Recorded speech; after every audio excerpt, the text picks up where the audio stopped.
Gonna be a shorter introduction this time because I've said most of what needs to be said about this team before. I have a long video released probably a week ago in which I used almost this exact team in the recent Global Challenge, the only one for this season.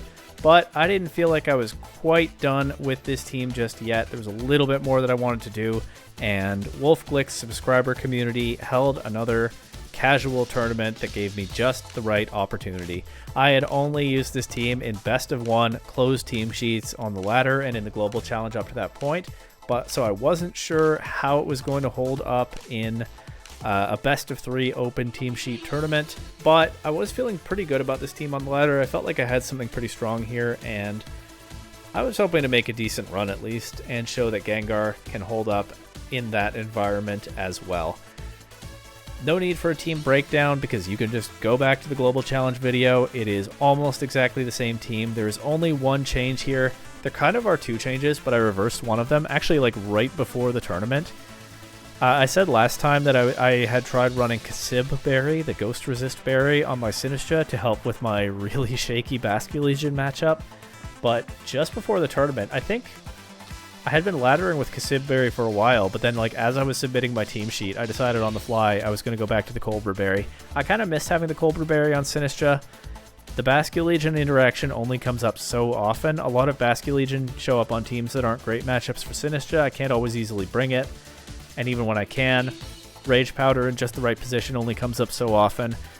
It felt a little bit more valuable to be able to redirect like a Kingambit Kowtow Cleave or an Incineroar Darkest Lariat or some other stray dark type attack in this format and have Sinistcha comfortably take one of those. It's a tough call.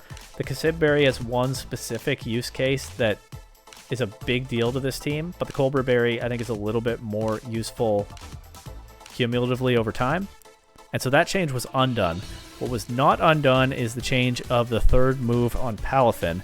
I said during the Global Challenge that I was finding Flip Turn not especially valuable because there's a lot of Fake Out in this format and a lot of Protect, and so it's not that reliable. Palafin generally wants to get off of the field turn one pretty much, and Flip Turn it's nice to get the extra bit of damage, but it's not as reliable as just hard switching out to accomplish the main goal of getting Palafin off the field. Maybe a little bit better in open team sheets because I can at least see which Pokemon have Fake Out and Protect, but still, it's kind of shaky, and I find it more useful to just manually switch Palafin. So I was looking around for other moves to try in that slot. I really wanted to run Rock Tomb. Unfortunately, it turns out Palafin doesn't learn that, but I thought that could be kind of valuable for getting some decent physical damage into things and also lowering the speed on Basculegion. The main worry about Basculegion is when they run a Choice Scarf and they can outspeed Gengar. At least in open team sheet, I can see what the Basculegion's item is. But some kind of speed control into it looked pretty valuable. I also had Icy Wind on Palafin. I actually did have that move on this set for a little while with the same concept in mind, that it gave me a way to give this team a little bit more speed control and specifically lower speed on Basculegion. The problem with Icy Wind was that I never clicked it a single time, not once, because Palafin is not doing very much damage with a special attack, and Palafin wants to do damage. It's almost always just strictly better clicking Jet Punch into something. Icy Wind doesn't hit hard enough to ever feel worthwhile. I'll note here that I did also say that I have thought about Icy Wind on Ninetales. I'd have to drop either Encore or Disable, most likely Disable, and I just don't really want to. So I gave up the speed control idea eventually, and I went back to another of my early ideas, which was Throat Chop on this Palafin. Throat Chop does not just one-shot a Basculegion, unfortunately, but it does a lot of damage. Most of the time it's going to put Basculegion in range of a Jet Punch. So it also honestly might be better as a closed team sheet tech where they're probably not seeing it coming. But of all the moves that I've tried in that third slot, I mean, Flip Turn is probably the one I found most useful. It's just kind of inconsistent and a little bit scary to click. But of all the other moves that I've thought about or tried in that third slot, I think Throat Chop probably is the best I can do. It gives Palafin something to hit Basculegion reasonably hard. Again, at least probably set up a 2-hit KO. And Scarf Basculegion is a big problem for this team, so having that little bit of extra tech there for it seems useful to me. Otherwise, this team is exactly the same as it is in the Global Challenge. I have a nice long breakdown of it there. The gist is Gengar is fast and tries to remove opponents quickly. It can also perish trap. Kommo-o is a strong setup attacker looking to rip through the opponent's team after a clangorous soul, or if that's too dangerous, at least get some big spread damage and chip things with clanging scales so that Gengar can outspeed and get KOs, or Palafin can snipe things with jet punch. Palafin gives this team some much needed physical offense and priority offense because this team doesn't have a lot of speed control. It's also a tanky, strong Pokemon that after it gets transformed can come back in and put a lot of pressure on the opponent by itself. Incineroar is the second most important Pokemon on this team behind Gengar. This team often has to reposition a lot to get into a comfortable position to win a game because both Gengar and Palafin have their transformations to do, and there are a lot of ways that opponents can threaten this team that I have to pivot around, plus pivoting can be important to setting up a Perish Song win con. Incineroar comes to almost every single game. Sinistcha, honestly not that great in some matchups, but redirection and the healing, especially into Kommo-o, can be extremely valuable at times. Good enough certainly to justify its place on this team. Ninetales gives me weather control, covers Gengar's ground weakness, and with Encore Disable, with that combination to shut down opponents' moves, can make it hard for opponents to remove Gengar and create some openings for Perish Trap game plans, or just hit things hard with that spread blizzard damage, maybe even get a freeze, although I kind of think freezing was nerfed too hard. It doesn't even feel worthwhile a lot of the time, but sometimes it's worthwhile. The team's most frequent lead is Gengar and Palafin, usually with Incineroar in the back and then somebody else to be figured out, but there are a number of other leads that can work as well. Gengar Incineroar, Gengar Kommo-o, some combination of those Pokemon that doesn't involve Gengar. It's a tricky team to figure out all of the modes for. I tend to be pretty rigid in bringing Gengar or Palafin to a lot of games and trying to get them both transformed as quickly as possible. And again, I bring Incineroar to almost every game as well. But I think this team does have some hidden depth that I haven't even entirely found yet. Again, it's a little bit tricky in how to use it, but it's definitely very flexible and interesting. I enjoy pivoting this team around and sometimes feeling like I'm behind in the early game, but trying to get the position just right to deliver a win, which pretty often I'm actually able to do. But the question still was how this team would hold up in a best-of-3 open team sheet tournament. Once again, a casual practice tournament held in the Wolf Glick subscriber community. It was going to be 7 rounds of Swiss, and then hopefully I would make it to top cut, but it was only top 8 cut, so it wasn't going to be easy. So let's take a look and see how the tournament run went.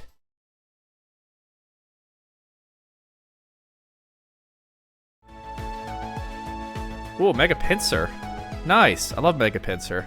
I have not tried it in Champions, but it's one of my favorite Megas just by design. So it's Mega Pinsir. They have Feint, Body Slam, Lunge, Protect, Choice Scarf, Female Basculegion, Special Attack. Oh no, mixed. They have Shadow Ball, Flip Turn, Surf, Last Respects.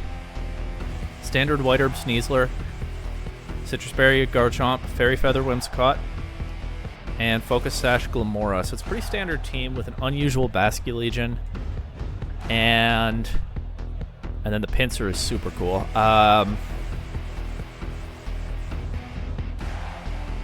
If I get rid of Whimsicott, maybe I can get Kommo-o going against this. I think I want to lead Gengar Palafin because I want to bring both of them for sure.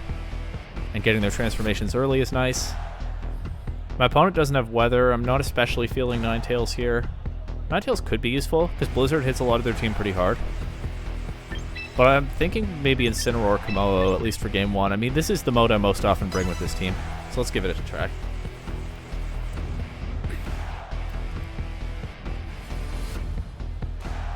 Ninetales. I think this is my first best-of-3 set with this team. It's going to be interesting. Ninetales could be worth considering after game 1. And hey, I was just talking about how I'm not sure Sinistcha is really worth it on this team anymore. But I think Sinistcha will probably get a chance to do something today. Garchomp, Pinsir. Okay. Pinsir is Hyper Cutter before it Mega Evolves, right? Okay, so I can't just intimidate it.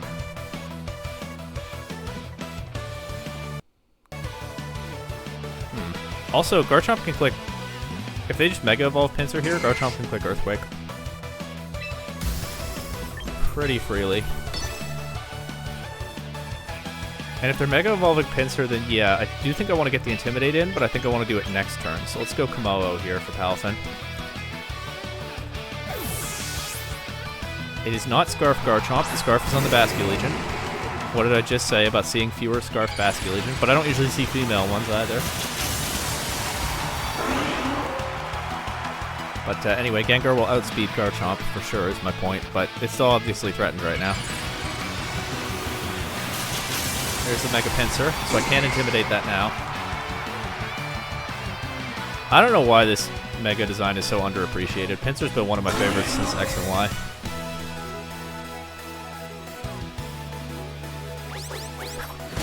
Oh yeah, I didn't cover for Feint at all. Well, fortunately they wanted to kommo-o with that. But that was really silly of me. That was a bad play. Well, it worked out. Maybe it wasn't that bad. It was kind of bad though. They do a ton of damage to kommo-o, which is very bad. I did just switch that in on their flying type damage as well. Wow. Mega Pinsir is not exactly a top metagame threat, but it really shows that I haven't faced one before, huh? I think I sack kommo-o here and try to win the game with basically Gengar and Palafin, which is doable. I'll click Clanging Scales. They won't let me get away with that, though. But yeah, maybe I do need Ninetales in this matchup. Of course, I didn't know what they were going to lead with. Maybe if I thought about it more, I could have figured it out, because Pinsir is a ground immunity to put next to Garchomp.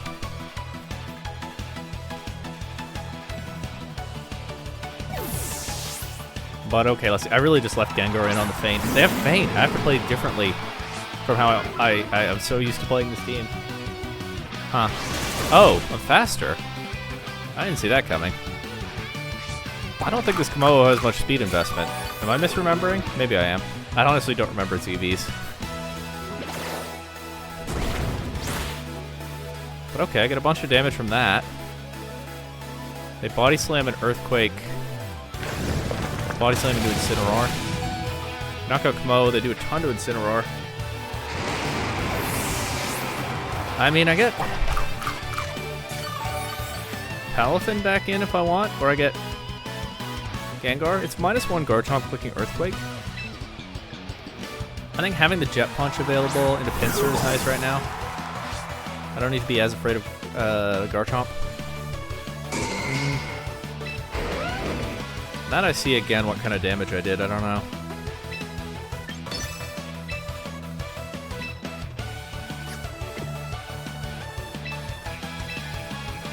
Let's Jet Punch this Pinsir. Okay, to protect it. Fair enough. The fact that they have their own priority with Feint, or to protect both. The fact that they have their own priority with Feint is bugging me a little bit if I want to try to win this game with Gengar. I'm in some trouble here, though, for sure. Make no mistake about that. I do have an idea for something I could do differently next game, but it's kind of half-baked.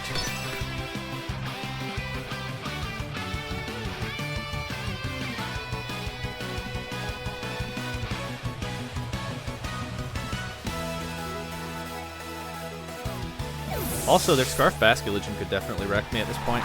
Oh, and there it is. Well, that's maybe a little early to be bringing it in.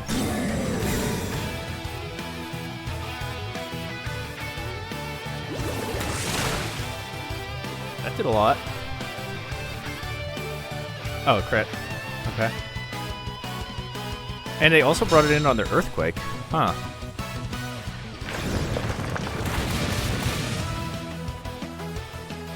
Okay. Is that in range of a Jet Punch now? I'm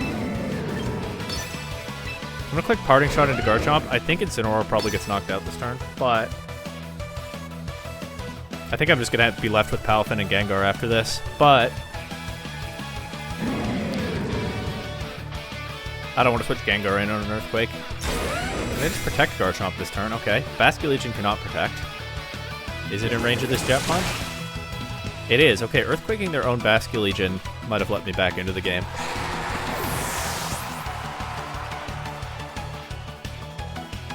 Parting Shot doesn't come out.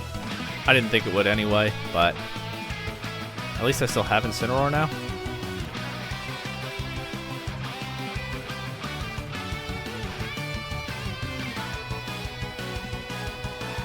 Pinsir's back.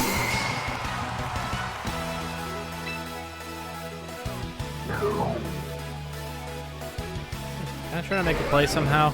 Maybe not. Let's just do this. It's very straightforward, but I still feel like I'm under a lot of pressure. They let me jet punch the pincer, it KOs. Nice. Oh, it crits again. Well, I'm still having some good luck with this team, I guess. And it's Rock Slide from Garchomp now. Huh, I wonder why. That doesn't KO Incineroar. It is at minus... Is it only a -1? Or is it -2? I think it's only -1. I think it's going to be -2 now. But wow, that makes a real difference compared to the stronger and stab-boosted Earthquake. And now I get Gengar back in.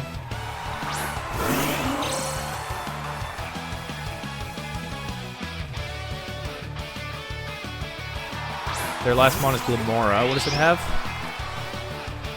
I know it's Focus Sash. Earth Power, Power Gem, Sludge Bomb, Protect. Okay. I mean... I think if I just Shadow Ball Glimora and...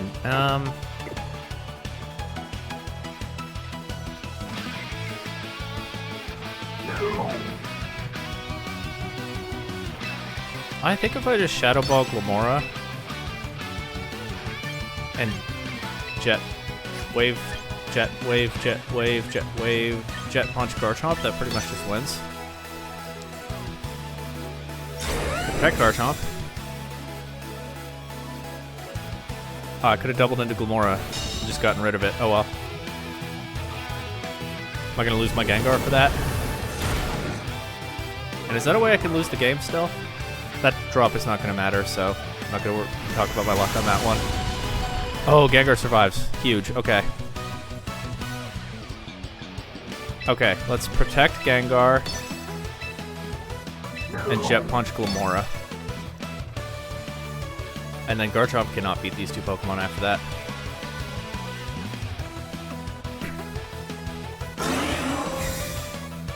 Actually, this was a silly play because... Yeah, the reason I wasn't attacking Glimora immediately was I thought it might protect. I should have attacked Garchomp with Palafin. Why does it have Protect instead of Spiky Shield? Does it not... I haven't used Glimora in MA. I assume it still gets Spiky Shield. Would have gotten a bit more damage on Palafin if I had that. Guess it probably wouldn't matter too much. Glimora is for sure in range of this Shadow Ball again.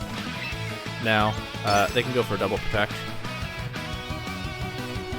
It's not quite over. They could get a double Protect with Glimora, or they could crit Palafin with Garchomp. This has not been my cleanest game. But, okay, they don't get the double Protect. They did go for it, which makes perfect sense to me. So I'll take out Glimora here.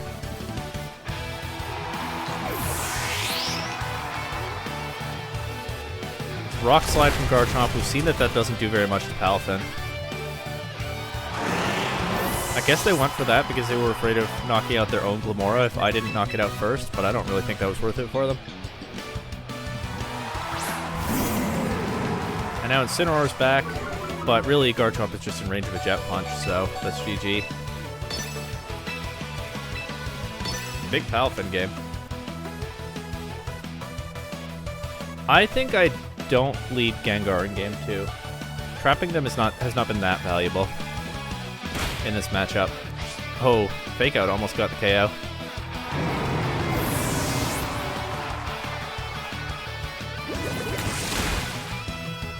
Alright, so that's a win in game 1. Not the cleanest, but let's try to lock in from here as we go to game 2.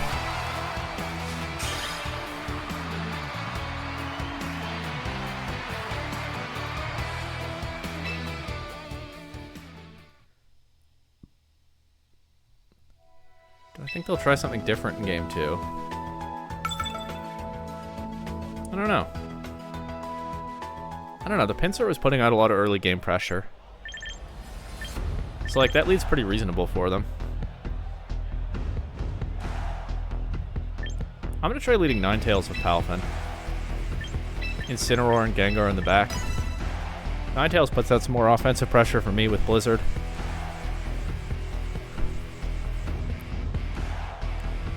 Kommo-o didn't do anything last game. Admittedly, I kind of just... Actually, that's not true. Kommo-o did a bunch of damage last game. I didn't expect it to, but it did. I could go all-out offense and bring kommo-o instead of Incineroar, but I'm not sure that's a mode I really have.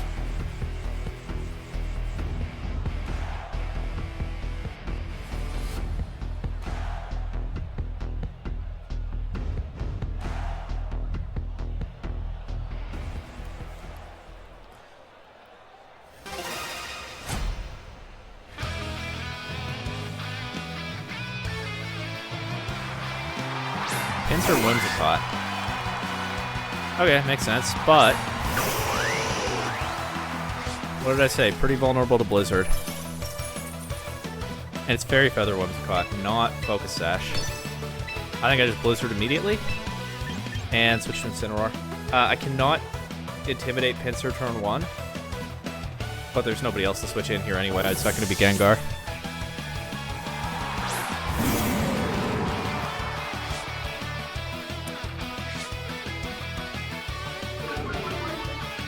Intimidate Whimsicott for what that's worth. Now they Mega Evolve. I don't know if you could hear the controller rumbling against my desk there.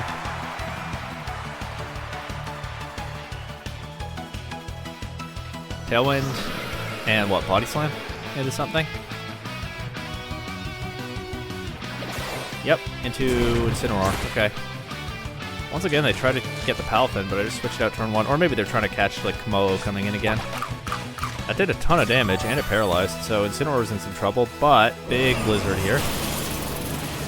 Pretty big damage. Whimsicott has... oh, it's frozen. Although, in my experience playing champions, things tend to thaw immediately in this game. I can go for Moon Blast. It'll be boosted by the Fairy Feather. Do they double Ninetales and knock it out before this attack comes out? I hope not. I'm going to click a Flare Blitz for insurance into Whimsicott. I want to get rid of Whimsicott because the Tailwind makes Gengar's life a lot harder. I switch Pincer out for Garchomp. Okay, Whimsicott stays frozen. You were not one-shotting me with Moonblast. I mean, guaranteed because I have Sash on Ninetales, so that's just 2 KOs. I wouldn't bet that crit on Garchomp was all that important. Yeah, okay, Ninetales put out lots of pressure in this matchup. I spotted that ahead of Game 1, but I didn't actually bring it until Game 2, and this is going a lot more smoothly so far. And they forfeit. I don't even get to see their last Pokemon. Alright, GG's. Let me say that in the Limitless chat, too. Okay, Game 1 was a little messy, although, I mean, I was playing against something I hadn't faced before, right? I don't think I've seen... I knew some people were using Mega Pincer in Champions. I hadn't seen it before, firsthand. And the feint really put me off balance early in that game. But Palafin did a ton of work Game 1, and then I did call out correctly at the start of the set that Ninetales was strong into my opponent's team, and actually bringing that in Game 2 made things a lot cleaner.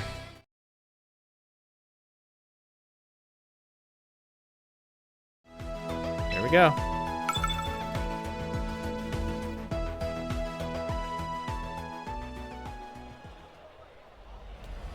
Okay. What do I do into these? I mean, standard opponent team, probably just play it pretty standard, at least for Game 1. And then this is where I think about Ninetales. But more likely I bring kommo-o. What does their Sylveon have? Do they have Hyper Beam? They have Moonblast. Okay, so they do have a way to hit kommo-o, unfortunately, even with Soundproof.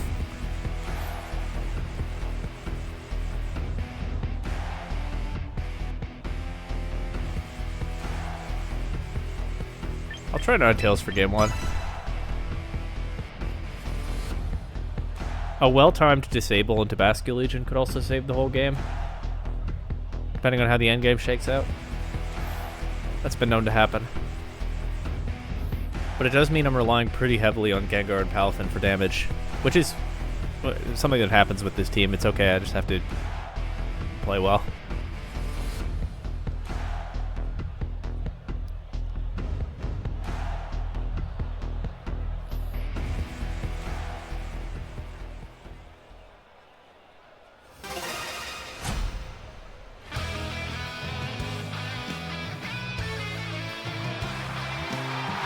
Gambit, Charizard, okay. This might have been an interesting position to try to get kommo-o going, but I didn't bring it, and I don't think I was leading it, even if I did. So focus Sash King Gambit. The Charizard does not have Air Slash, okay. Well, that's good to know for later. But, again, I don't have kommo-o here. So... I was about to just switch Incineroar in. Oh, that's the other problem. kommo-o would be somebody I could switch in for Palafin here. Switching Incineroar in is not the worst, because I can Flare Blitz King Gambit in the sun. There's an obvious downside, but I do think it's probably my best option here.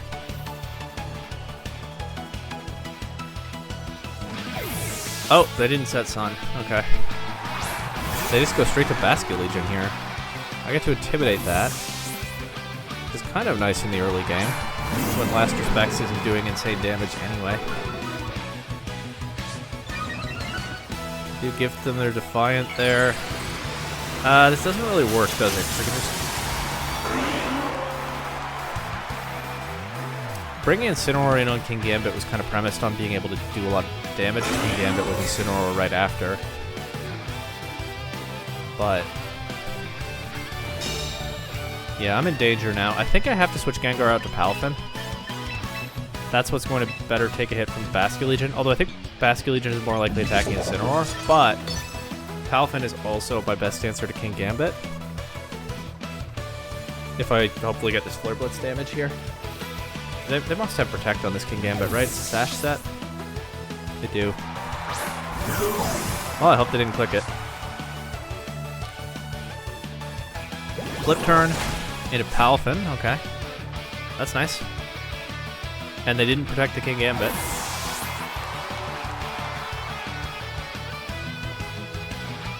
Charizard's back. Now they do have Solar Beam. More importantly, here's a +1 Kowtow Cleave into Palafin. That does a lot of damage. If this is how they're playing, I probably need kommo-o after game 1. Flare Blitz does a lot back. I need to get rid of this King Gambit. I think it's... have Protect, though. I think it's Protect Palafin and Parting Shoot Charizard.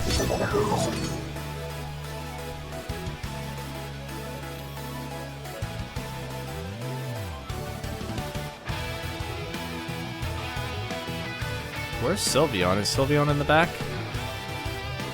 I think that would make sense. People usually bring their fairies against me. Because the kommo-o is a scary setup threat, I assume. Okay, now they Mega Evolve and get Sun here.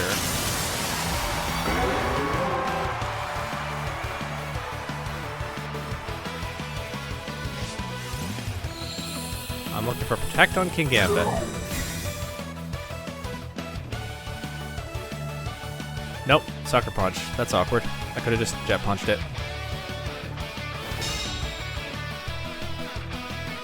Okay, Incineroar dodges Heat Wave. That's nice. I'll Parting Shoot, I guess out to Ninetales. That's pretty good, right? That gets rid of their Sun, at least for now. And I can just Quick Blizzard.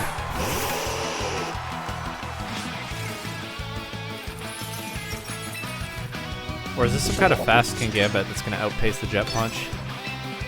Which is coming out here. I don't know, let's see.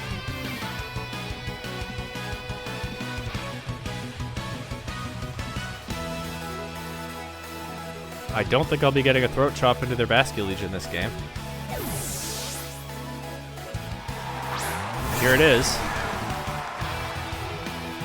They protect King Gambit, okay. Well, once again... Basculegion is here when I haven't taken a KO, but they are just threatening Last Respects to take out Palafin at this point, aren't they? I kind of want... I don't think this works. I kind of want... I froze Basculegion. Okay, wait. That's huge. I kind of want to switch Incineroar in to intimidate the Basculegion again, but I'm not giving another Defiant boost to King Gambit right now. I should probably switch Ninetales. But again, same thing. Same issue. I don't think that Blizzard was good. I should have taken my time with that move. But yeah, it's just Jet Punch, King Gambit again. Maybe it switches out here. That's also not the worst thing, because that gets rid of its boost. But I've done so much to try to knock out this King Gambit. Please.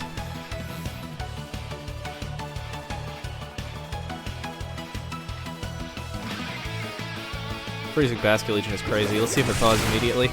I get King Gambit. They didn't switch Charizard in or anything, so the Blizzard's not punished this turn at least. It does thaw immediately. Wave Crash into Palafin. We'll knock it out at this range. It is Scarf Basket Legion. If I can get a Disable into it, that's something. But do I have time to do that? Also, they can still switch it out at this point. Except they can't do that if I bring Gengar in right now. No, they can. It's Ghost type. Never mind.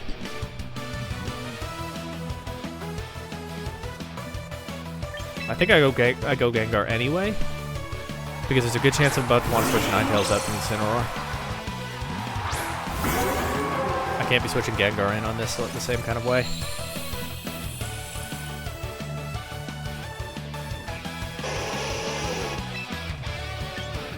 Let's protect Gengar and switch to Incineroar. If they leave Basket Legion in, then maybe Disable would be better. But I'm sacking most of my Ninetales. But yeah, I didn't think they would do that. I didn't think they would just keep Wave Crashing in the sun. Okay, there's the Sylveon. I get Incineroar. These two are trapped. Sylveon, I think, has Protect.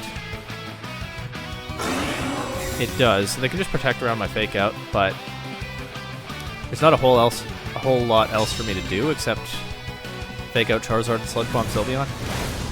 I mean, unless they want to make a play and get big damage with Charizard, which they might. But I think this is what I have to do here anyway. Maybe it's not.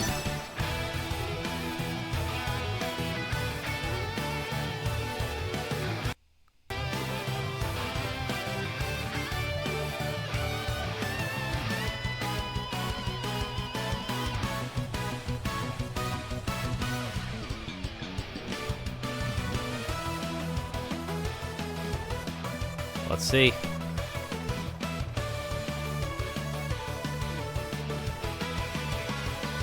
They're taking some time with this turn.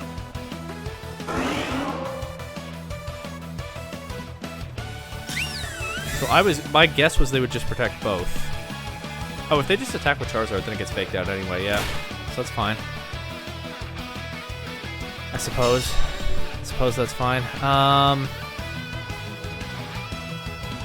Okay, how do I win? So I want to Sludge Bomb the Sylveon, but I don't think that actually wins.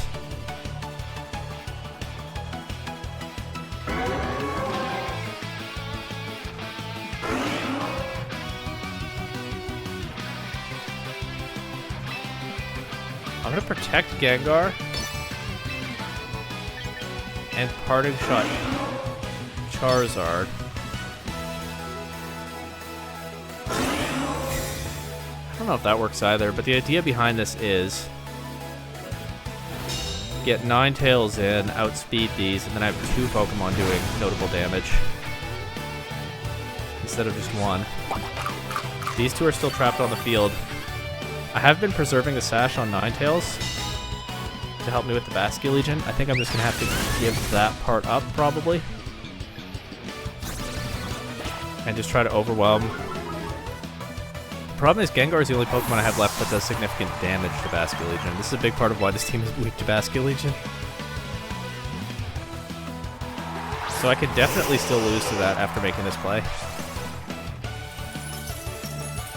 But for this turn, let's try it. Let's Sludge Bomb Sylveon and Blizzard.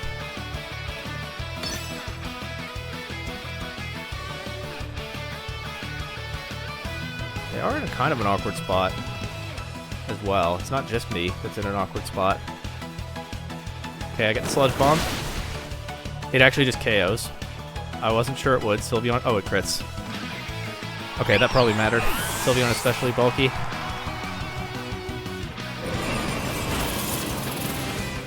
single target Blizzard into Charizard, decent chip. Heat Wave. Breaks the sash on Ninetales, so now Moment of Truth. Oh, it burns Gengar too. That chip damage might matter. The hit looks like it probably will.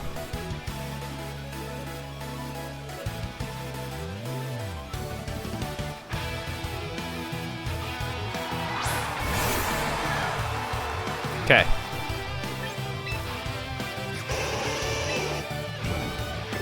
I don't know if I can protect Gengar here because of the burn damage.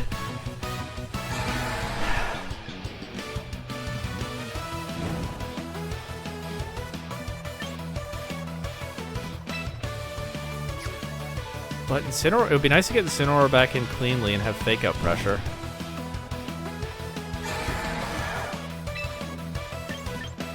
I don't know how much that matters. I'm going to switch to Incineroar. I don't know if that's correct.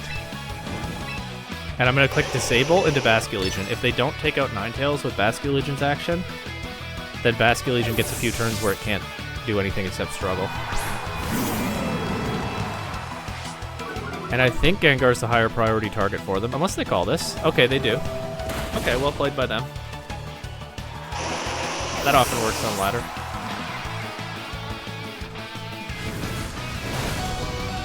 Incineroar takes that in the snow. It's not impossible that my Gengar is faster than a Scarf Basculegion, I don't think. I've been playing around having to find out all this time, but at this point I just have to find out. There's no other way I win this game.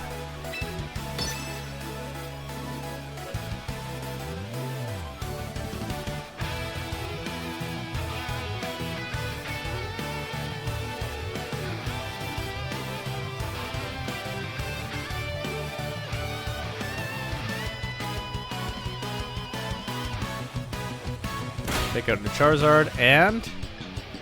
Nope, Basculegion's faster. They targeted Incineroar. Wait. Why did they do that? Do I win? I need my next Sludge Bomb to knock out Charizard, but...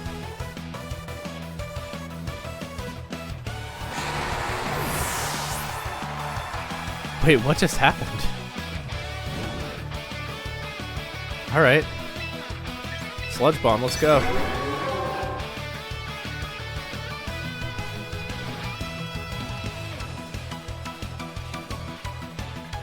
They protect. They get a bit more burn damage, but they're not getting enough protects to knock me out with that.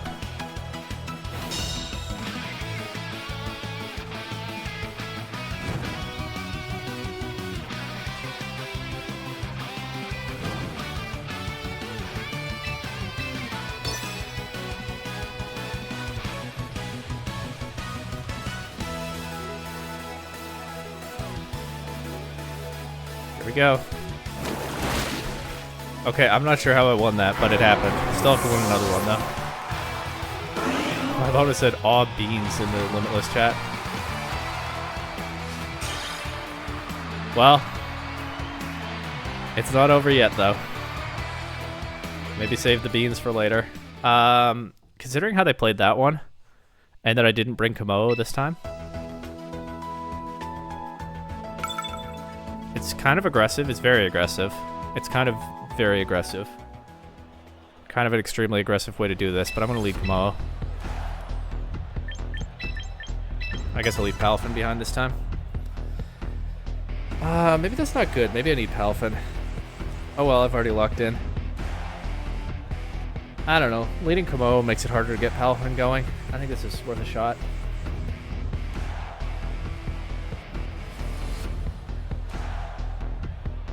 I locked that in pretty quickly, although I also was thinking about it during the late parts of Game 1.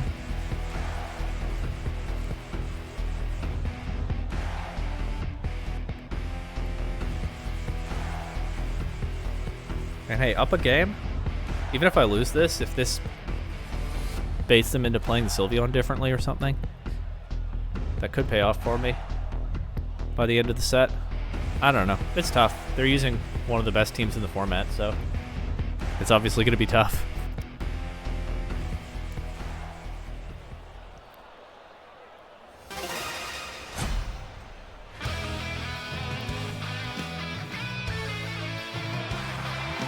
King Gambit and Basculegion. Leading Basculegion this time. Okay. That's interesting. Get my Gengar transformed, and I said I'm playing this aggressively. I'm going... They have minimum power, last respects. The King Gambit doesn't have anything especially threatening. This is the kind of position I was hoping for after the way they led game 1. I'm going immediately for the Clangorous Soul. They switch King Gambit out for Sylveon, I assume? Okay, so the flaw in my plan is... with Basculegion still here... Well, let's see what it locks into. Basculegion's still here. Gengar removing Sylveon. Also, Sylveon's at full HP. I credit last game. Oh, they flipped turn out. Okay. Oh, well, now they can bring King Gambit in and Sucker Punch Gengar.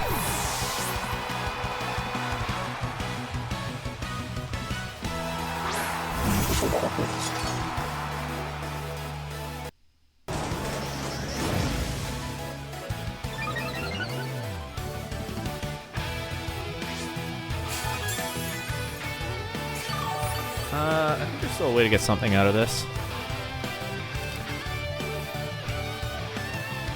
Honestly, is unboosted Sash King Gambit Sucker Punch even going to knock out my Gengar? I'm down to find out. I really am. Let's double the Sylveon with Aura Sphere and hope that's enough. It does one shot. Okay, well, I will be losing this game, I think.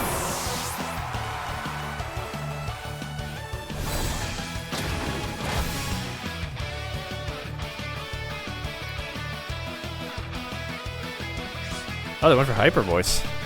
Might have missed something on my team sheet, I guess. I can Encore the Sylveon. They can switch it out. It doesn't like win me the game, that play, but it's something I could do right now to get kommo-o going. And just Aura Sphere King Gambit, break the Sash. They can Iron Head Ninetales, but I have the Sash on Ninetales. I mean, if they do that, they do get the KO with the Hyper Voice then. I mean, this game's probably cooked. Leading King Gambit didn't work at all. Or, kommo-o. Leading kommo-o didn't work at all. But what if there's some way?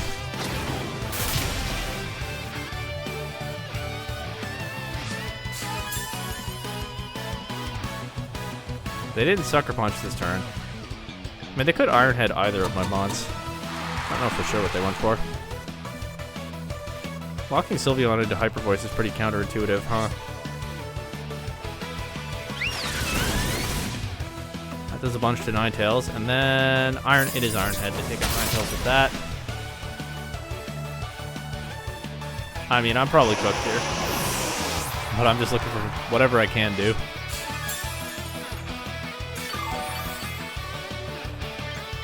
And it has to involve bringing in Incineroar, because that's the only Pokemon I have left.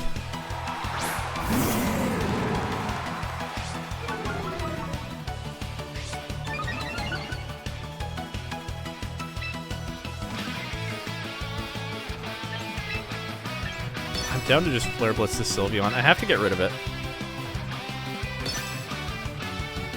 Like, ideally before the Encore ends. Or they can just do that. Okay. Well... yeah, I didn't have a whole lot of outs to play toward. Playing a Scales here would have been pretty strong. Yeah, I would have done more damage than this Flare Blitz is doing, I'm sure.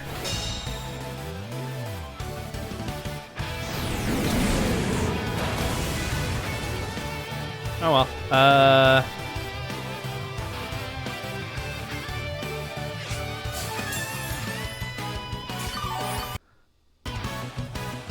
I'm gonna Flare Blitz the King Gambit slot. This is meant to catch Sylveon if it tries to come back in. Although, it's pretty safe for it to not do that. And let's see, a big damage from Clanging Scales at least. Sucker Punch kommo-o. Fortunately, I haven't given myself any defense drops yet. This is going to be the first one. Charizard survives. so I guess that Flare Blitz is going to get me a KO. But then they have Basque Legion and Sylveon in the back. And... Let's see. Well, they missed the Heat Wave on kommo-o. They hit Incineroar. That's fine. It's non-Mega in Snow. I wonder why they never Mega'd it. They don't have another Mega, I don't think. No, it's Basque Legion and Sylveon in the back. So they just kind of turned down some damage there.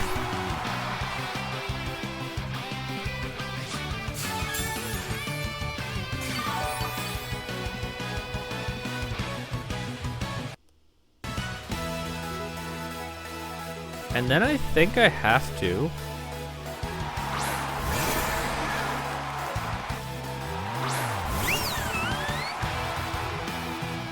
protect Incineroar and Clanging Scales? And I need that to one-shot Basque Legion, which I'm not confident it does. And otherwise I just lose. I think I just lose anyway. How does Incineroar beat Sylveon in the endgame? Oh, they didn't Mega Evolve maybe to avoid giving me the Sun to boost my Flare Blitz. Never mind, that actually makes perfect sense.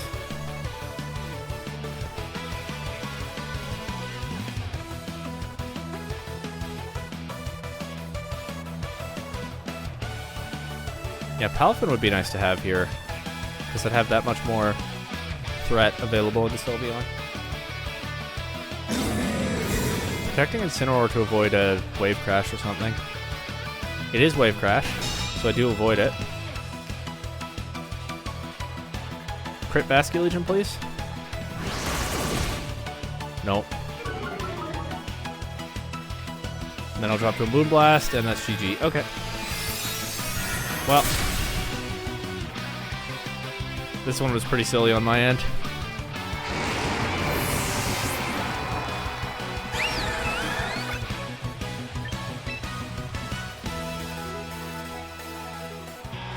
Let's see if my opponent said anything in the chat this time. Not yet, at least.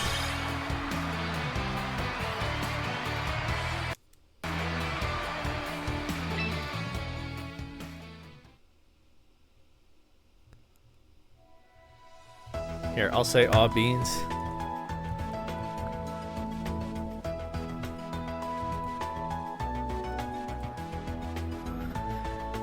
Okay, game 3. And I think I know what I want to do. I don't know that it's going to work.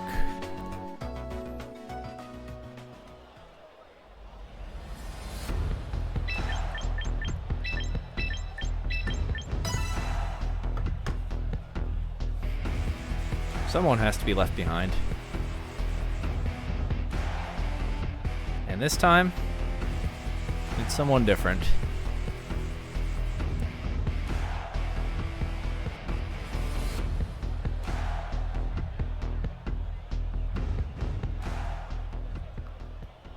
No weather control for me.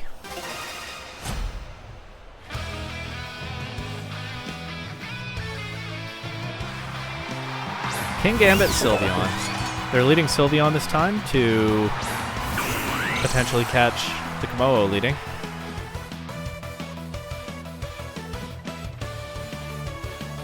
What do I even do here? How do I beat this? I think I have to give them Defiant again. I hate that. I really hate that. Alright, I'm probably going to need Palafin to do a lot in this game. Whoa, hold on.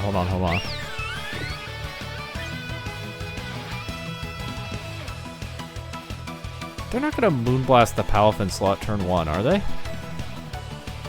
Yeah, if they do, I guess they deserve the win. I can even see them switching Sylveon out, though, to get out of the trap. Although, with King Gambit here, they probably don't have to. They don't? But I don't think they're... I think they're going to Hyper Voice.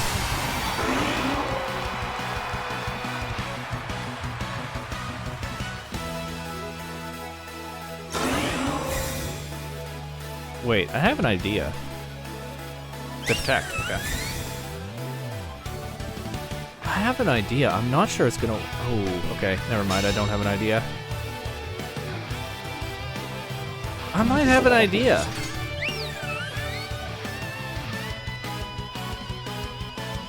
Are you ready?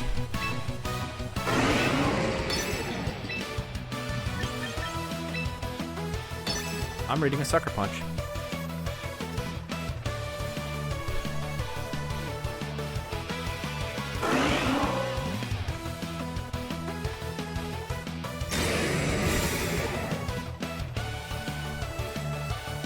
I don't know if this works. Well, they Sucker Punched.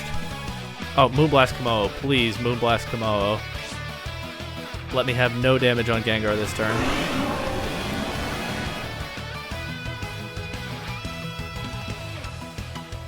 Nice. Okay. Okay. Now I protect Gengar and switch to Incineroar. Then I have Fake Out into King Gambit the next turn.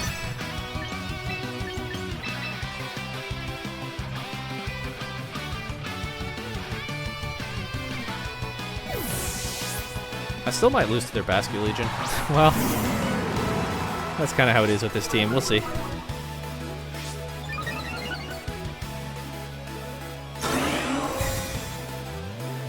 The Sylveon has Hyper Voice, Moonblast, and Quick Attack.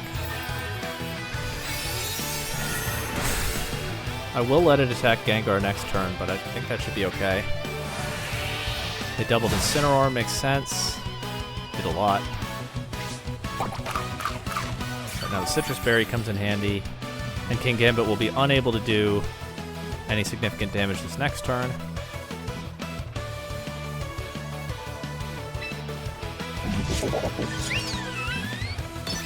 And let's just do that.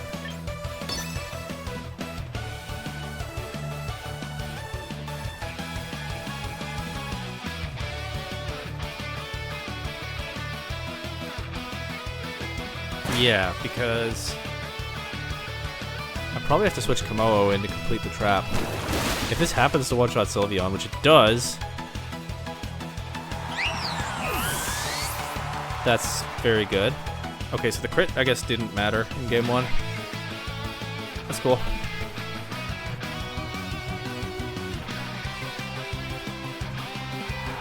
Charizard's here. I'm going to switch Gengar out to Kommo-o. And I kind of want a Parting Shot Charizard, but I think it's better to protect Incineroar so that I don't expose anyone to danger coming in on the Parting Shot.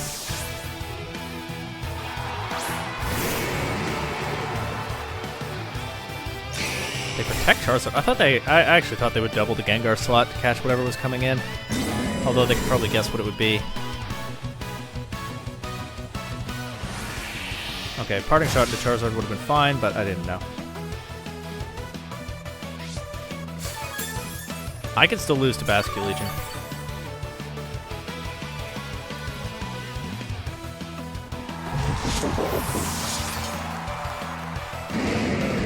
Although it is a bit harder, since I still have Incineroar.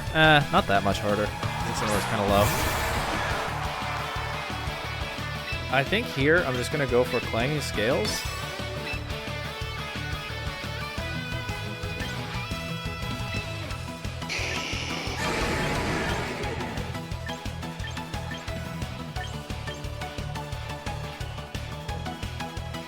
So I need to be careful. Can't have Palafin taking a Solar Beam. Clanging Scales and Parting Shot into Basculegion I think is fine. Oh, it might not be fine. I might have wanted... My best play might actually be to sack Gengar so I can get Incineroar back in safely, but let's see. Last Respects goes into Kommo-o and it KOs.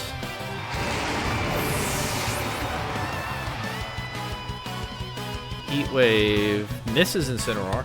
Okay. Now I bring Palafin in, and I go right back to Incineroar. I Fake Out Charizard and Throat Chop Basculegion. It's finally time. I think it's my first time ever clicking that move on this Palafin in several ladder games and 2 rounds of this tournament.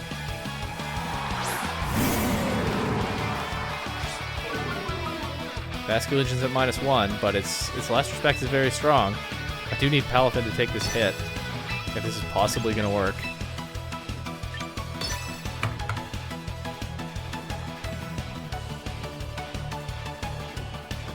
Fake out goes into Charizard. Last Respects will come out next into Palafin, I assume. Oh, that didn't do very much, actually. Oh, wow. Okay. Throat Chop. Well, let's go. Game kind of lagged there, so there was a bit of suspense. It didn't KO, but, like, that's got to be Jet Punch range, right? And then I think Gengar and Incineroar can beat Charizard. Is Jet Punch in Sun? I'm going to be sad if this doesn't KO. Although the Basculegion wasn't doing enough damage to Palafin, the problem is they have... It doesn't KO. The problem is they have... the Solar Beam. They Last Respects Incineroar. Did I just throw? I actually should have Flare Blitz Basculegion. I should have Flare Blitz Basculegion. No, okay, I might have just thrown.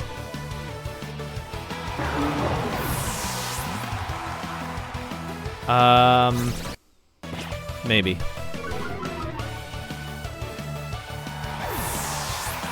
There's actually a pretty good chance I just threw. If I knocked out Basculegion there, I was fine.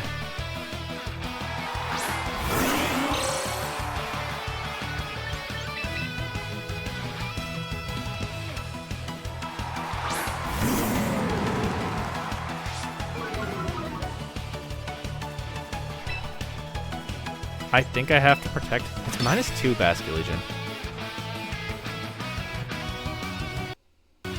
What I want to do is protect Gengar and Flare Blitz Basculegion now. I think that is probably my best play. The risk is that they knock out Incineroar while Gengar's doing nothing. I need them to target Gengar. Last Respects into Gengar. Heat Wave. It's a -1. Incineroar takes it. So I'll knock out Basculegion here. In a more haphazard way than I could have, but that part works out. I still have to beat Charizard. I don't know if I have enough. But I just have to try. Sludge Bomb. Flare Blitz.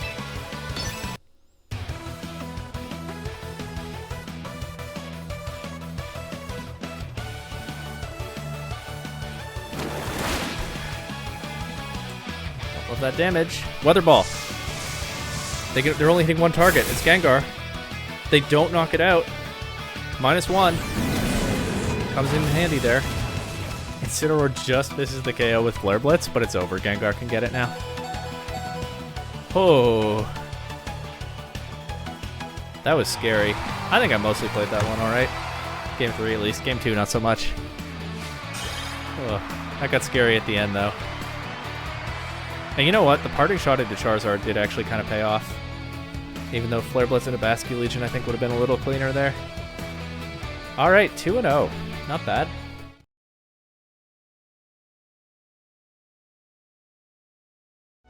Time to lock in. Okay, this one has Mega Aerodactyl with Wide Guard, as well as Mega Charizard Y with Solar Beam. Soft Sand Garchomp, Black Glasses, Kingambit, Fairy Feather, Sylveon. This one does have Hyper Beam instead of Moonblast, and they have a Melodic. So, extra punishing to Incineroar. And Incineroar is such an important member of my team. I'm just going to have to deal with that, I think. Okay. Yeah, Mega Aerodactyl and Melodic could actually make this harder. That last one was already pretty hard.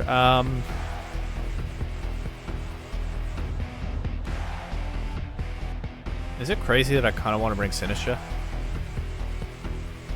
I can, like, sort of threaten Melodic with that, help keep kommo-o healthy, redirect a Hyper Beam away from kommo-o. I think that's the makings of a game plan, right?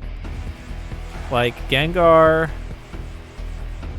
Mega Evolve, switch it out, try to get kommo-o going, have Sinistcha to give cover to kommo-o, and Gengar can come in and take out Sylveon? Who's the last Pokemon? Palafin? That again could make it kind of tough to switch around in the early game.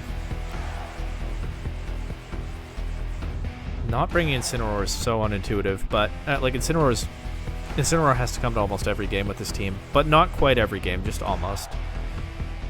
Is this one where I don't bring Incineroar?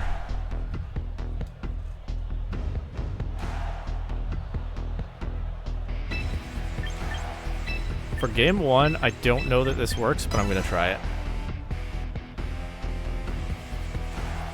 Bringing Sinistra against 2 Megas that are massively threatening into it is counterintuitive, but I can also give Gengar some cover against King Gambit, so, I mean, it has things it can do. Aerodactyl Melodic.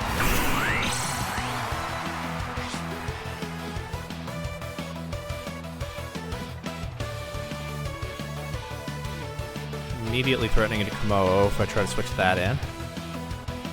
Scald, Icy Wind, Recover, Protect with the Melodic.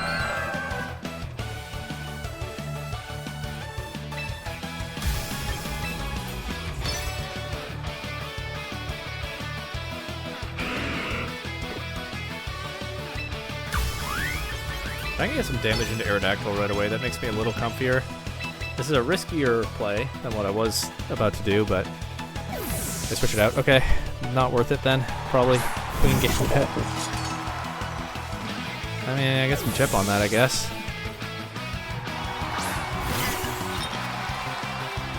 Do they have Sylveon in the back? I would think they probably do.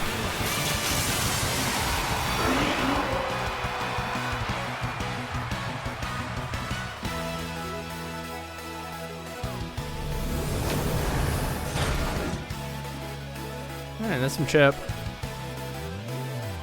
I don't get the special defense drop, which is good, because that would give them Defiant.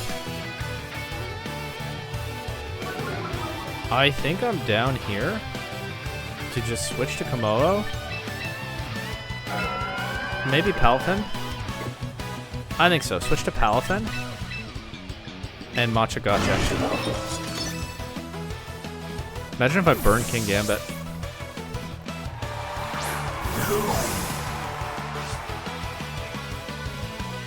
Hungry. Okay, I just switched in on a Scald. That's not great. They get the burn. Okay. Guess kommo-o would have been better. And it's Kowtow Cleave also into Palafin. So Palafin is maybe not going to be doing a whole lot in this game. Maybe I need to depend on others. Get some chip with the Matcha Gotcha. Get Sinistra healthy again too, which is nice. No burns. I don't know Matcha Gotcha's burn rate. I feel intuitively like it's low, but other people talk about it like it must intuitively be very high. I don't know. I want to Wave Crash King Gambit because Palafin's burned. How much is Jet Punch even doing? Maybe this just gives him a free Sucker Punch to avoid it, but nope, I do get the Wave Crash. That's some damage. It's adding up. Icy Wind will come out here. I mean, maybe I should preserve Palafin to switch around, but what, do I bring someone else in on this Icy Wind? Okay, the Kowtow Cleave into the Cold Berry. So I get some cover for that one time. Matcha Gotcha's coming out again. It does decent damage to Melodic. I mean, that King Gambit is low too. I could Jet Punch it now. I mean, maybe it'll switch out, but on the other hand, maybe it won't. And if it does switch out, then, like, Matcha Gotcha's pretty free, right? Maybe I burn Aerodactyl or something? It's a little bit risky, but I'll go for Jet Punch and Matcha Gotcha here.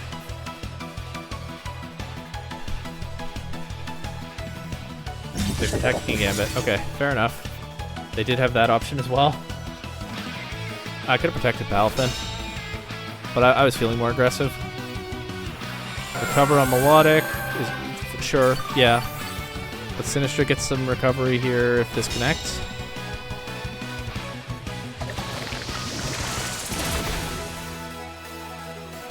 It's really predictable to just try the Jet Punch again. Okay, I get the burn on Melodic, which is nice. The chip damage could make a difference. Just jet punching again here is really predictable, so I think maybe I want to do something else.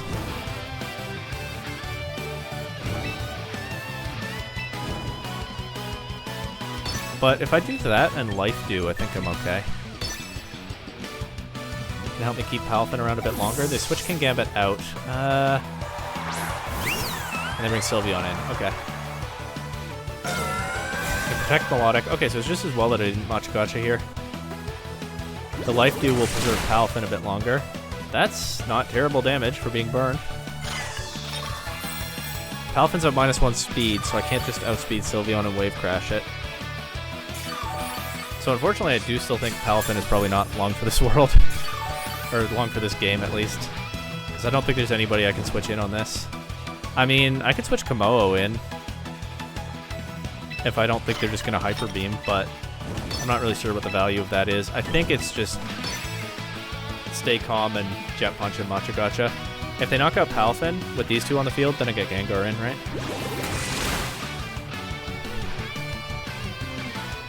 Icy Wind again. That's just not doing very much damage. But Sylveon gets to do very much damage now. With Hyper Voice. That knocks out Palafin, but not Sinistcha.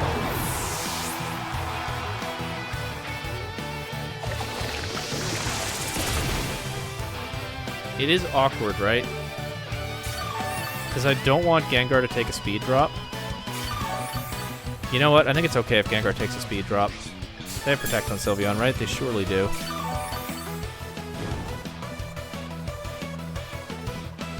I think I go Gengar. That traps these. Without Palafin, though, I'm not sure I ever beat Aerodactyl. But we'll see. I don't think I want to KO this turn. So I think it's just Protect Gengar and Life Dew. Because Gengar is as well positioned as it's going to get in this game with these two threats on the field. Oh, well, I guess I was fine to Macho-Gotcha. So I went for Hyper Beam into Gengar.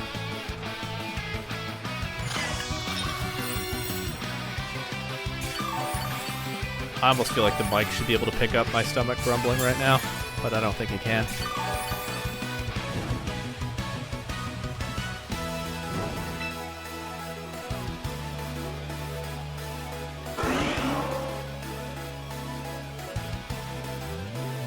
I'll go for the Sludge Bomb here into Sylveon. They could Protect and mess with me, but I don't know that they can mess with me that much. They do Protect.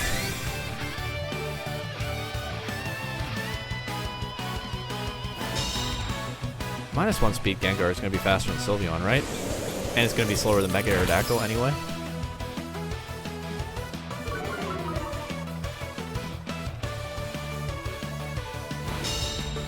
I'm spamming a lot of Macho-Gotcha. Maybe I shouldn't be doing that. How much PP does that have?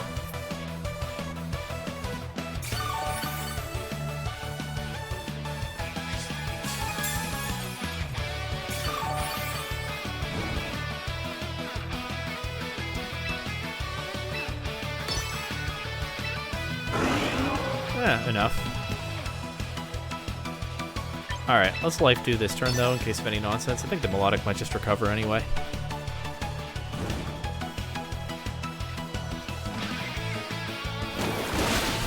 Take out Sylveon, finally. In theory, maybe now I can win with kommo-o, but I'm not sure how I ever beat Aerodactyl now that I've lost Palafin. That's the big elephant in the room here.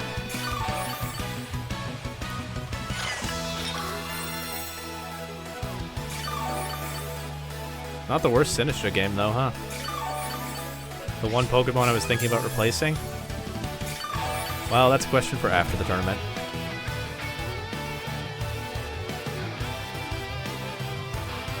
If King Gambit comes back in, it's Aerodactyl.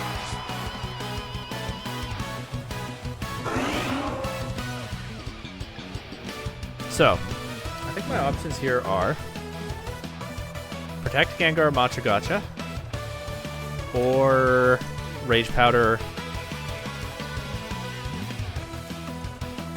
Shadow Ball. Rage Powder's not going to do anything. They're not going to dual Wing Beat Gengar. If they dual Wing Beat, it'll be into Sinistcha. So I think it's actually Shadow Ball Machigacha. Losing Sinistcha would be awkward because having Rage Powder available for King Gambit could actually be pretty important. They've done well preserving the King Gambit here. I'm calling that they're not clicking dual Wing Beat into Gengar. And I'm right. I think it looks like Sinistcha just takes this, but of course Sinistcha is now slower than Melodic. Well, it's probably always slower than Melodic. I don't remember, but it's taken a bunch of Icy Winds. Gengar. Okay, I crit the Aerodactyl, but it doesn't KO. Icy Wind takes out Sinistcha. What do I have in the back? Kommo-o. Okay, well that's still a little bit awkward for my opponent because they can dual Wing Beat Kommo-o, or they can Rock Slide, or dual Wing Beat Gengar. They can dual Wing Beat Kommo-o, or they can do damage to Gengar, but they can't do both. If I were a real gamer, maybe here I would read what they're going to do, but I don't know. My gut says they're going to dual Wing Beat Kommo-o. Because King Gambit beats Gengar, and King Gambit doesn't beat Kommo-o. So if I'm a real ball knower, my gut is telling me I protect Gengar. Wait, no. I Shadow Ball. Oh no, I'm out of time. Okay, well, I'm going for Clangorous Soul because I timed out. That's not what I wanted to do.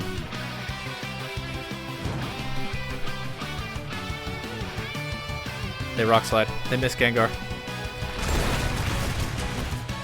Okay, what the play I wanted to make was Shadow Ball and protect Kommo-o, which I actually think would have been fine. They flinch Kommo-o. That means they get Icy Wind into it. But they missed the Rock Slide into Gengar. Well, I guessed wrong, and I timed out, but it worked out. At least for this turn. Okay. Okay.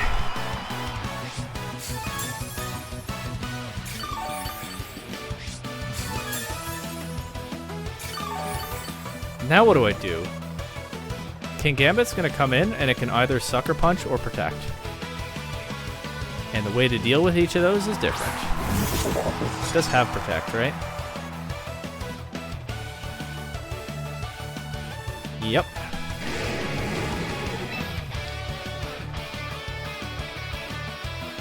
I'm going to Protect Gengar and Aura Sphere King Gambit and hope for the best.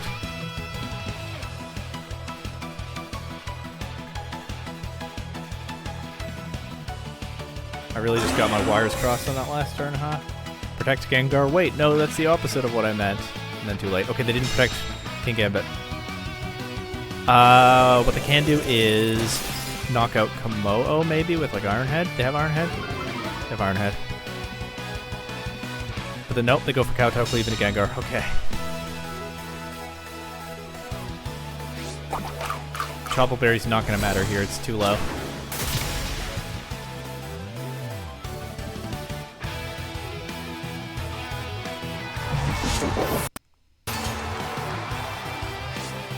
Apologies for any visual quality issues. I'm trying.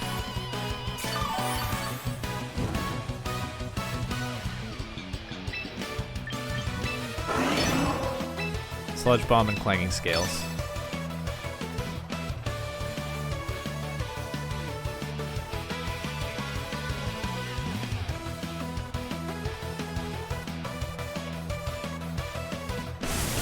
Those Icy Winds, Melodic outspeeds Gengar, but it does not get the KO. It does get the burn. I don't think that matters. I think Gengar's in range of another one anyway. The question is, what damage am I doing here? Enough damage that Melodic will drop to the burn. Okay. I think. Oh, forgot about its leftovers. Well, the thing is, if it recovers, then it just gives me more time to get a crit.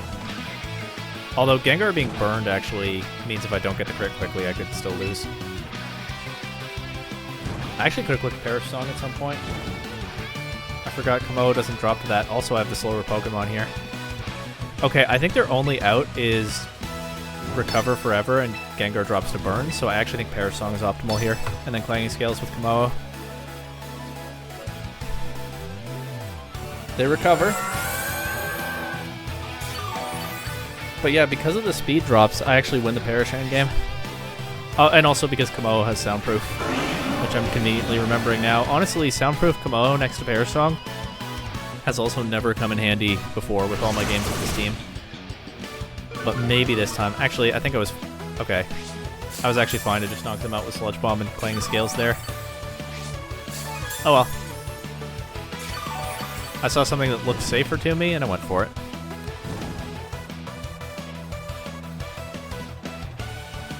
And now I protect and protect. That way Gengar sticks around for another turn. And it's a little bit harder for them to break through, although I don't think they can do that anyway. Yeah, I think it was unnecessary for me to play the endgame like this, but I got scared of the recover. I went for something that looked a little safer to me.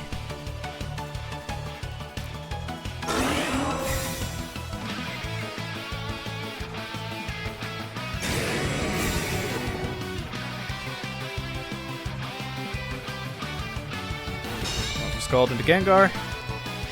So Gengar is still there to be a target for that next turn. Long game. And still, I think, not close to timer, so how are people getting there? Using Mega Aggron mirrors or something? Okay, that was super scary. We take game 1. Still have to win another one. I mean, I think this is a different game if Palafin doesn't get burned, so that's kind of nice. I do think I brought the right Pokemon.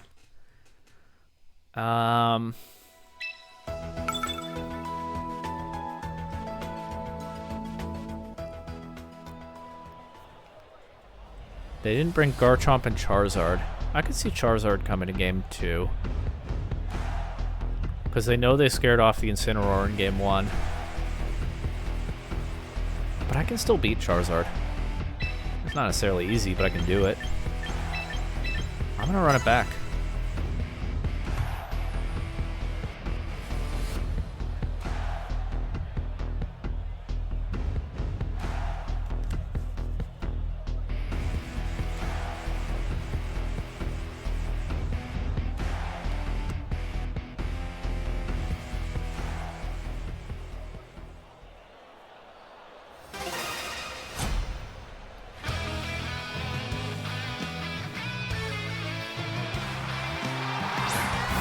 Garchomp and Charizard, what do you know? This is where Incineroar would be nice. Okay. What does the Garchomp have? Soft Sand, Earthquake, Dragon Claw, Rock Slide, Protect.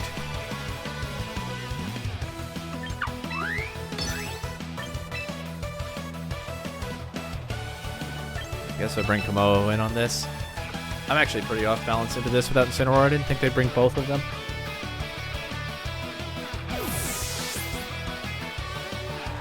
But let's see what happens.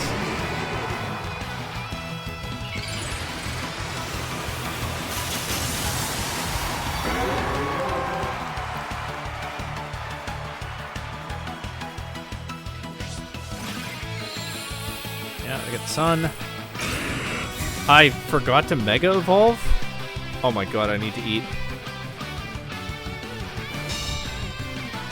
The whole point of leaving Gengar in is to Mega Evolve. How did that happen?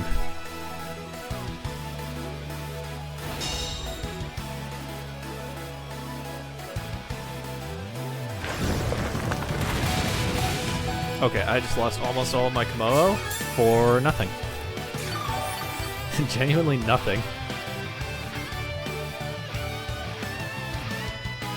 I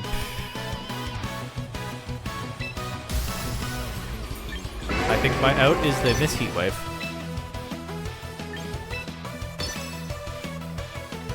This doesn't even work, does it? I'm just so tilted by that turn 1. I don't know if I have anything that works. Like, maybe I could get Palafin in. It'd still take a lot of damage.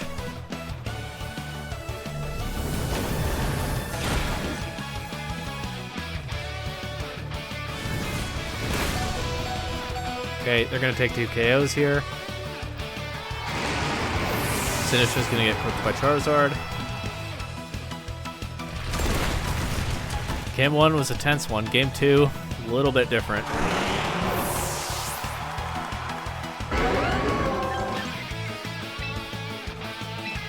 Here, Charizard, I'll serve up your meal right in front of you.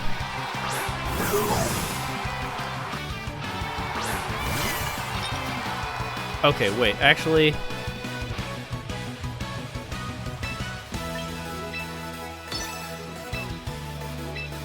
maybe I can get rid of this Charizard quickly enough to keep Sinistra around. I don't know. Jet Punch in Sun. And this is if they don't Solar Beam Palafin, which they could. Because I'm covering for Fire Move into Sinistra. And another one of those KOs. Let's see if I get the chance. Looks like I might.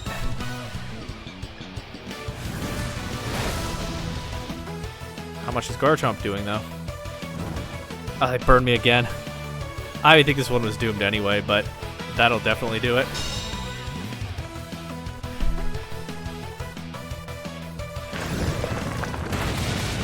And Garchomp does too much damage. Okay. Okay, there was no way. The burn doesn't matter. It just was not happening.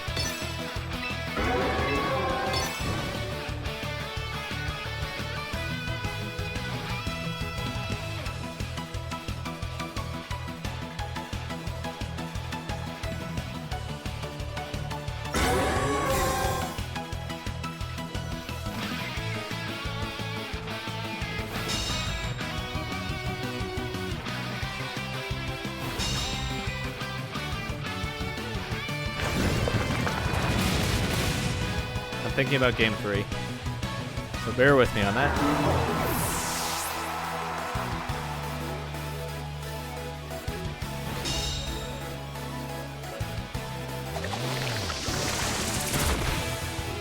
That doesn't even knock out the Garchomp.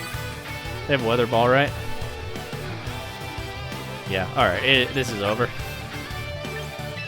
I mean, it was over earlier than this, I think, but anyway. Nice quick game 2 after the long game 1. Buys me some lunchtime, I guess.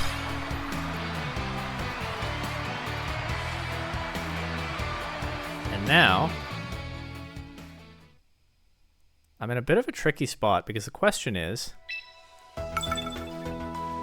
what do I think they do this time?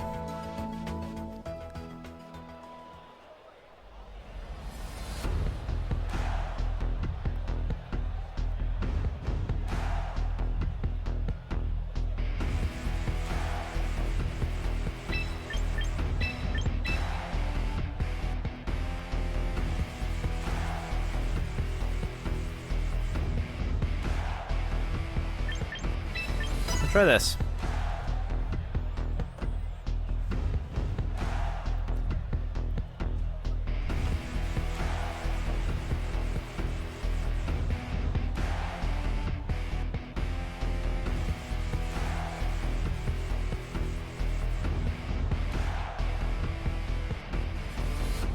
Since the Charizard Garchomp stuff just absolutely demolished me, I'm guessing they stick with that. But if they go back to King Gambit Melodic, this gets a lot harder.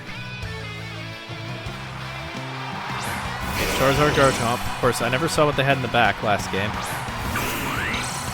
Alright, this time, Redemption Arc. Let's not forget to Mega Evolve, or whatever happened. Maybe I accidentally canceled it, I have no idea. I'm sure I'll watch back the footage later. And I can bring Incineroar in, take minimal damage from Heat Wave, and intimidate Garchomp.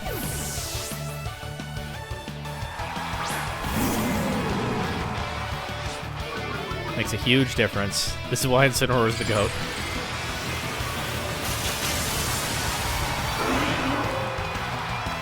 Well, that's the tip of the iceberg, isn't it? On why Incineroar is the GOAT.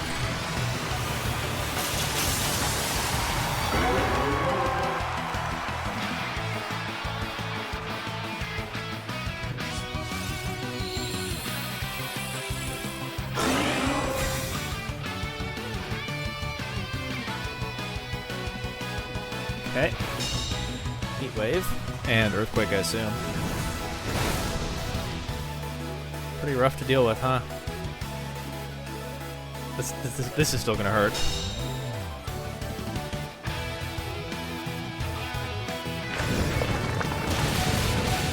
That did too much damage. I'm still in danger. Okay, well. Okay. Well. If I go Ninetales here, which I think is the move, I get my Snow, I can click Blizzard into Garchomp. I'll fake out Charizard to get Ninetales in safely. That probably cost me Incineroar more quickly than I would like. But let's see. Incineroar is so good when it can stick around for a long time in a game. I don't think it's going to get to this time.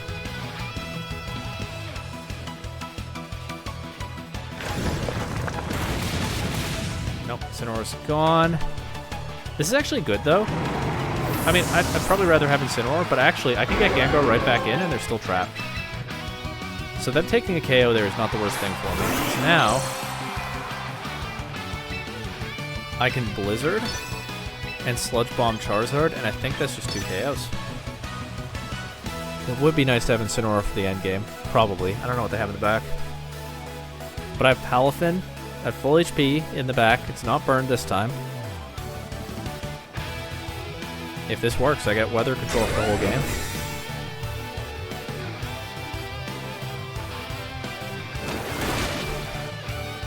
Okay, I think that's Blizzard range.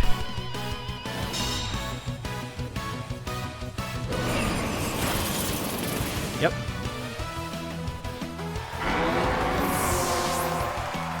Alright, finally get to see someone else that they brought.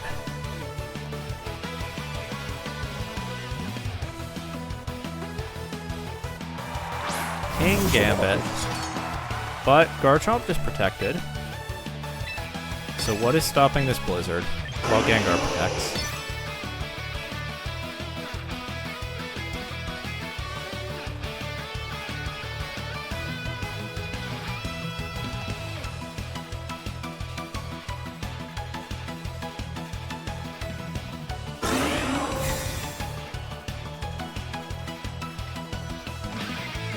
Avoid a Sucker Punch.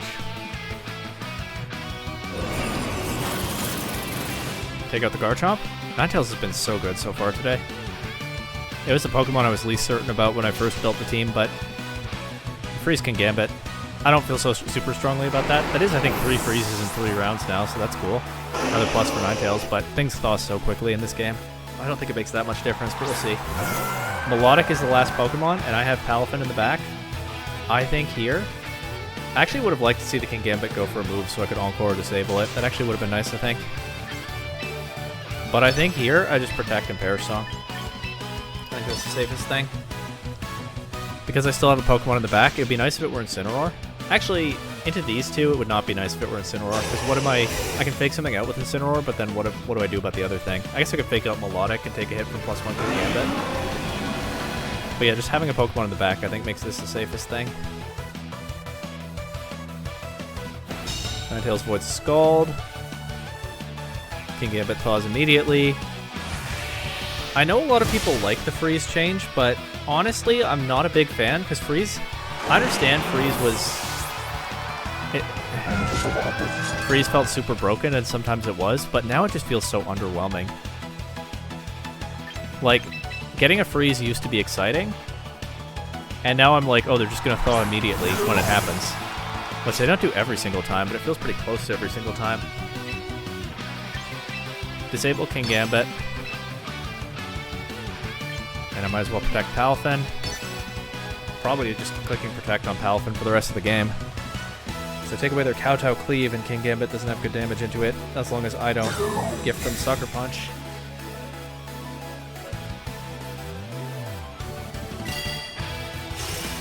Yeah, so I understand why people like the freeze change.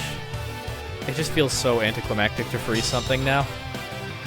But sometimes it still pays off. Might be complaining a little too much. I lose Ninetales here, but I don't think I ever lose Palafin for the wait. Yeah, okay.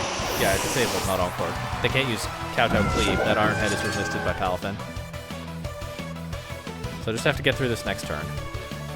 I click Protect so that they can't Sucker Punch me. That's why. It's not about going for the double.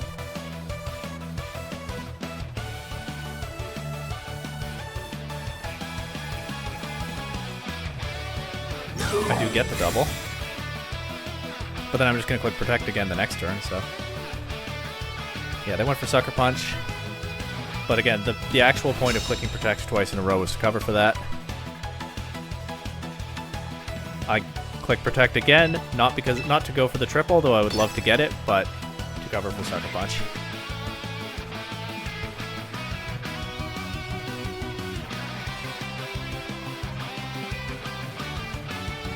Okay, we don't get this one. This is it. Scald. They didn't go for Sucker Punch this time, so probably Iron Head. Scald does like nothing. Iron Head's not going to do enough.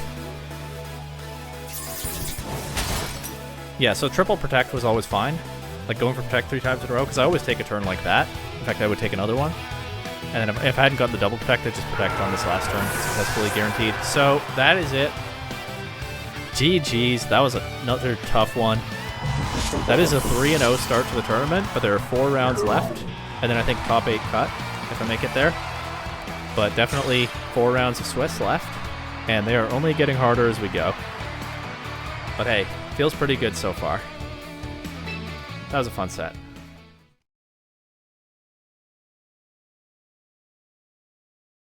I've not looked at my opponent's team sheet. Megalopunny. Good luck, have fun. Megalopunny, Sylveon, Aegislash, Wash Rotom, Scarf Wash Rotom, Dragonfang Garchomp, Mega Aerodactyl. Not a very good kommo-o matchup, is it?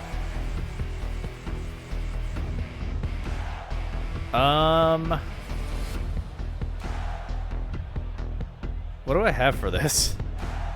What does the Aegislash have? Standard, okay. Lopunny, of course, can fake out Gengar once it's Mega Evolved. That's important to know.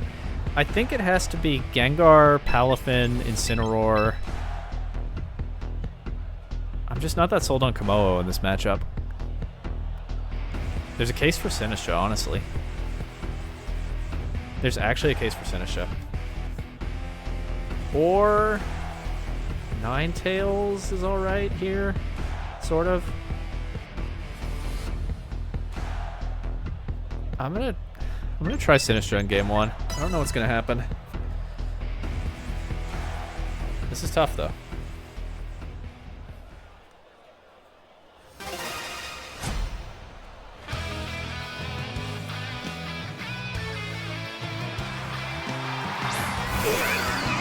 Honey and Rotom, okay.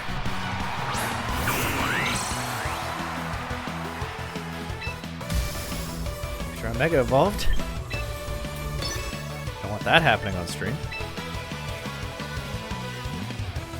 I also can't intimidate Lopunny once it's... What is Lopunny's ability now? Limber. I can't intimidate it now. Does Rotom have Hydro Pump? Yes. I'll take my chances.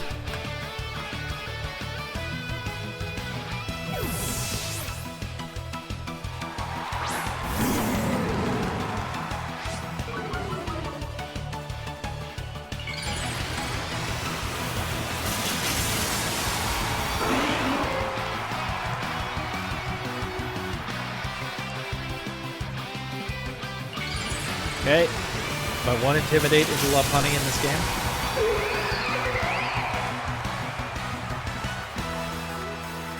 Pokemon are now trapped. What does Lopunny go for? Just Fake Out or something? Fake Out into Gengar. That does work because it gets scrappy when it's Mega Evolved. What is Encore? Oh, it is Encore. In close combat. Okay. -1. What do I need to do to win this game? I think removing Rotom would be very helpful, because it's the biggest obstacle to my Palafin in the back. They have Protect on Rotom. They do not. It's Scarf Rotom. I think I'm down to Fake Out and Sludge Bomb Rotom. Okay, I crit the Fake Out. This does let them have a close combat into Incineroar if they want it. It's faster than Gengar. Well, that's me not knowing Lopunny's base speed, I guess. Okay, kind of a useless turn. I'll go Sinistcha here. They can also Encore Incineroar. Can you be Encored into Fake Out in this game? I don't actually know.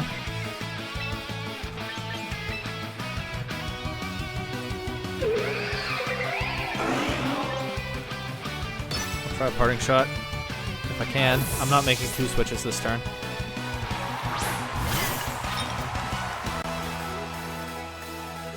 Okay, they get to Volt Switch out this time.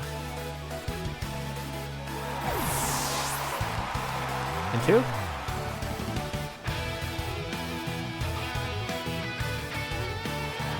Beta, the former Alpha. Alright. Siege Slash. They do just close combat Incineroar here. The KOs. Alright, I might have found another counter to my team that I hadn't identified yet. I don't think I've faced a Mega Lopunny before. And little did I know what I was getting myself into. Okay. I think I go Gengar and Rage Powder. Does that ever work? I don't want to let Lopunny off the field right now. That's what my instinct is. It might be bad. There's a very good chance it is bad. I don't have the Cassib Berry on Sinistcha anymore. I'm back to the Golbur Berry.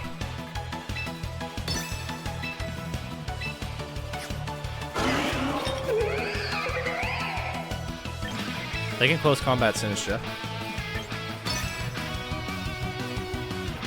They can also close combat Gengar, but at least it's resisted.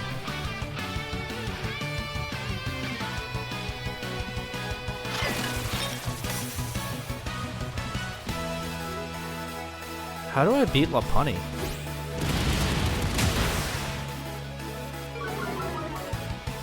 Well, I mean, this game I'm about to knock it out, but it's done so much already. I don't know how much that really helps me.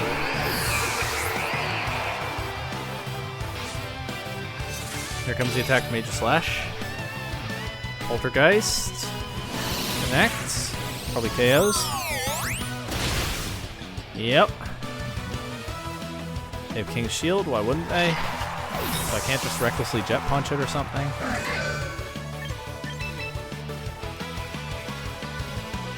So they're always threatening Shadow Sneak into Gengar in the meantime. I mean, I guess what I can do is... No, I can't Jet Punch because I lose attack stat. If we're just Protect, I could keep them honest with a Jet Punch and like Shadow Ball Rotom, but I don't think I can do that. I also don't think I have enough damage on Rotom to win the game.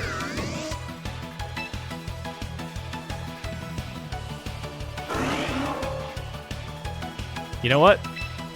I think this is my only out and I should do it anyway. Please get greedy. They didn't get greedy.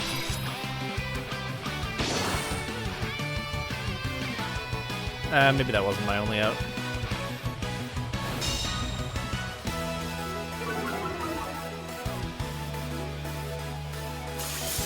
Electro Web here with their Scarf Rotom.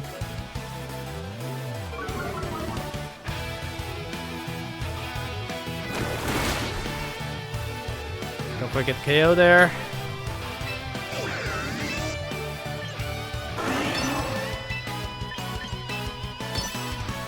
I can take the Rotom out. And this stops possible attack into Gengar. Don't know their last Pokemon, right?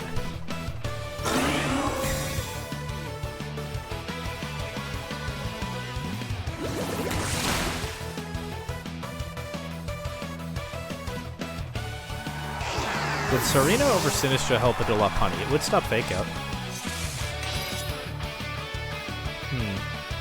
I don't know. I went for Poltergeist, not Shadow Sneak, huh? So I could have Shadow Balled the... well, it would have hit Shield Form, actually. It doesn't really work. Garchomp is their last Pokemon. I say that I have to make a read here, and my read is that they'll click King's Shield. They're not going to click King's Shield. Why would they click King's Shield?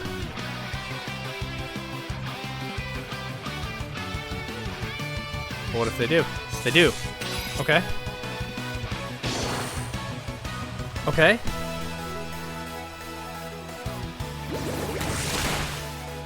-1 Jet Punch does not do very much. And they're faster. Is it Scarf Chomp? Did I miss that? No, it's not Scarf Chomp.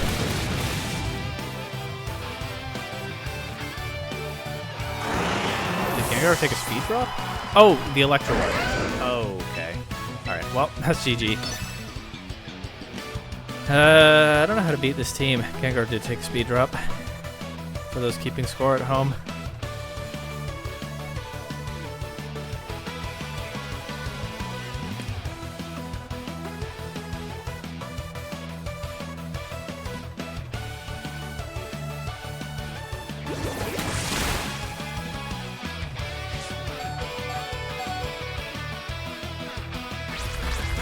They didn't just Shadow Sneak here at least, but doesn't matter. GG game 1. I don't know what to do to this team. Mega Lopunny is a huge problem that I haven't had to deal with before.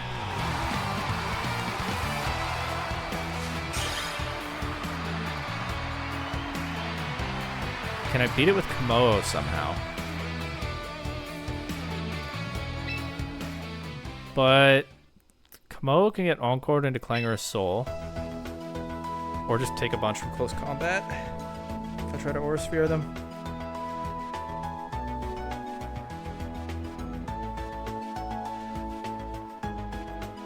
Is there a way to do this with, like, kommo-o, Incineroar,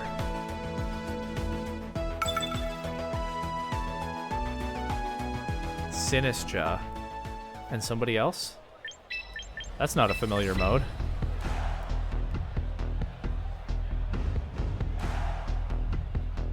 But it might work.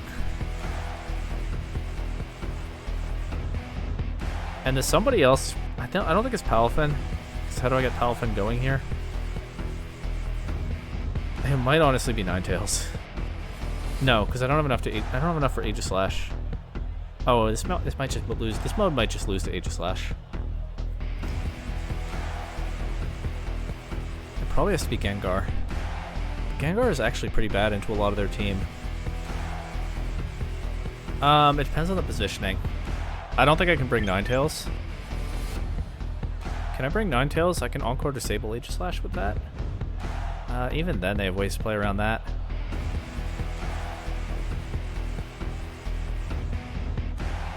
Do I have enough for Garchomp?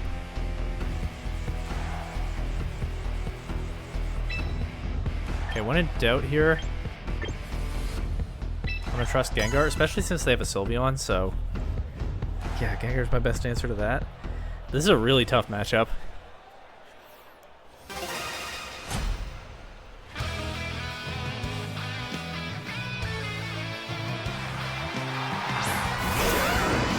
It's Garchomp Rotom this time. Classic. My old friends. Garchomp has a Dragon Fang. It is at -1 now. Does the Rotom have Will-O-Wisp? It does not. kommo-o is special anyway, but burn damage would be annoying. So, like, I think I'm pretty free to... I'm not free to... The risk of clicking Clangorous Soul and fake out into Garchomp is Lopunny comes in and Encores kommo-o.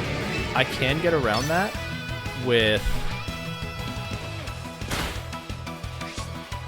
Protect kommo-o, switch to Sinistra, and then Rage Powder if I need to. So it does. I think it does work. Like on a basic level. I don't know if it's going to pay off.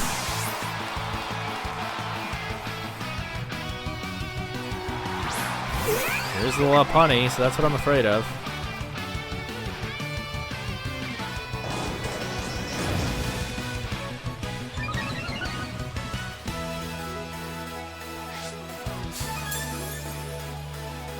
Yeah, so I for sure this turn I protect kommo-o, and I switch to Sinistra, and the point of all of this is to protect kommo-o from an Encore.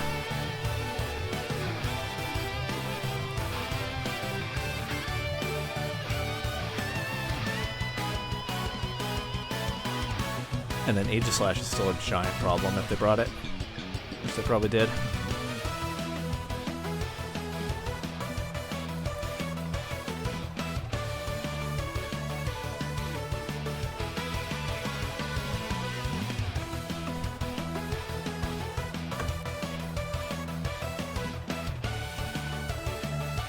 Okay, so Sinistra might still be just important enough to stick around on this team.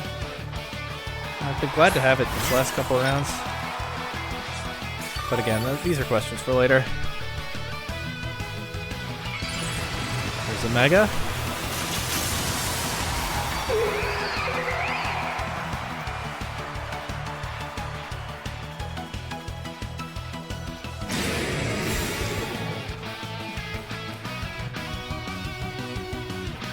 Okay, we avoid a fake out. Sure.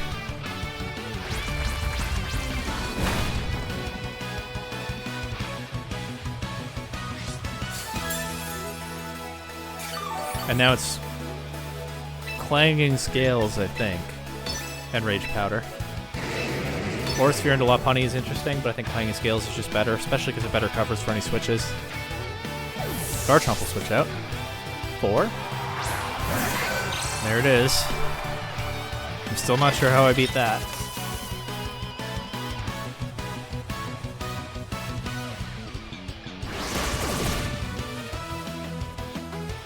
Okay. You know what? Aura Sphere into Lopunny might have been kind of nice this turn. It's okay, the close combat is redirected into Sinistra. I can intimidate Aegislash at least, right? Like I don't need to leave Sinistra on the field right now, and in fact it's better to switch it out to get a Hospitality available for later, so I can go back to Incineroar here.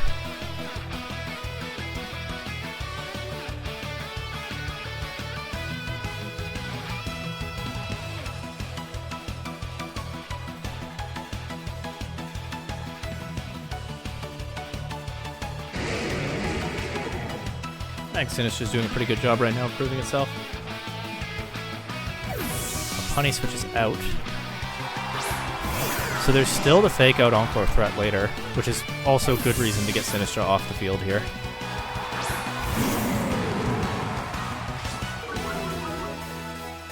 Get the Intimidate. They just go for King's Shield. Okay.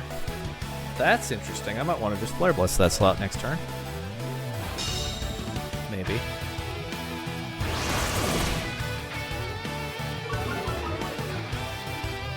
It's tempting. Yeah, let's just do it.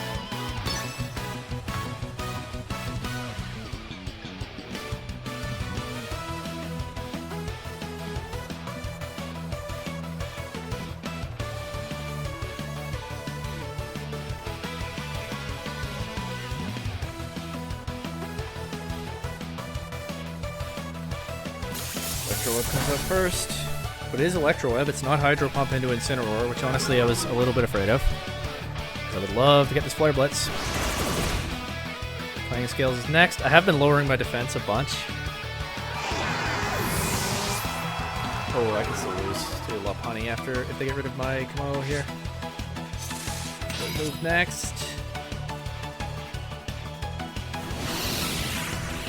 Does affect the kommo-o?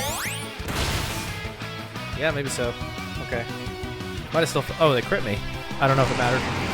I honestly don't know what my defense stat was. Do knock out Aegislash here. There might have been a safer way to do that, though, than roll protecting kommo-o. This team is so tricky sometimes. But okay, what do they have left? Lopunny and Garchomp.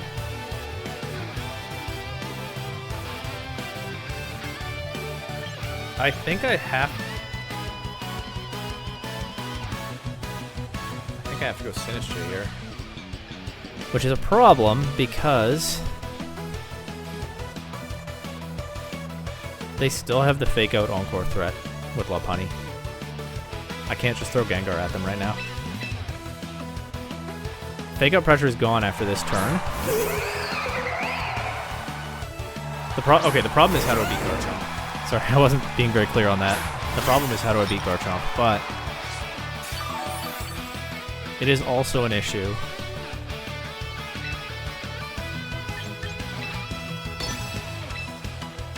I would love to just go for a Machagacha here. That's what I'm doing.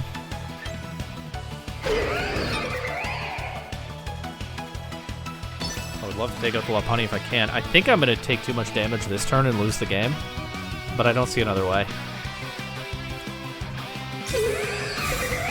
Oh, interesting. Okay. Hold on. What is Garchomp doing? Scale Shot into Sinistcha.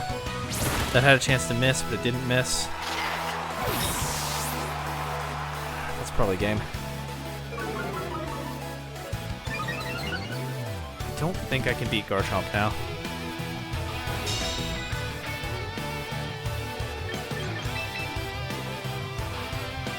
If I had Ninetales in the back, wait, I seriously thought about bringing Ninetales instead of Gengar, and if I had Ninetales in the back, I'd actually be so much better off right now.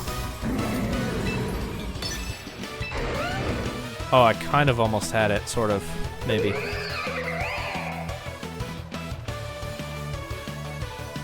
I have to attack Garchomp, right? Is there anything else I can do here?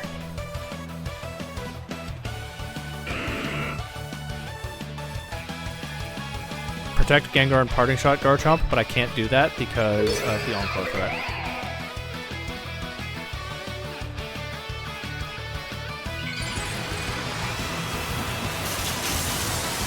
I think I win this game if I have Ninetales instead of Gengar. And I really thought about doing that.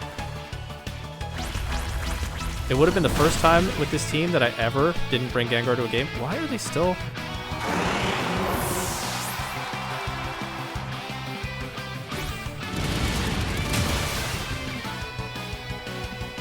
Oh, they got the Scale Shot speed boost. Okay, well, I was never winning that anyway.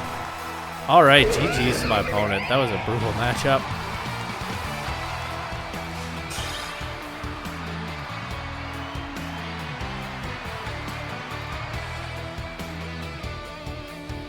Garchomp had its speed boosted. Maybe I wasn't fine with Ninetales in the back, but I would have been better off.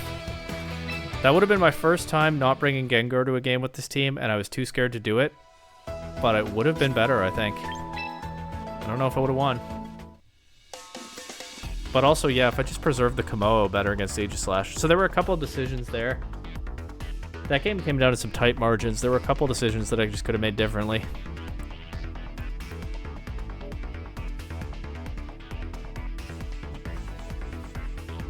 Yeah, okay. If I continue to think about not protecting kommo-o that turn, like it's gonna haunt me. I mean, Lopunny still makes that difficult if it comes in after the Aegislash goes down, so... Protecting kommo-o doesn't just save the whole game, it's still hard after that. That was a really tough matchup. And I haven't seen one like it before, so maybe I won't again, who knows. But a well-deserved win there for my opponent.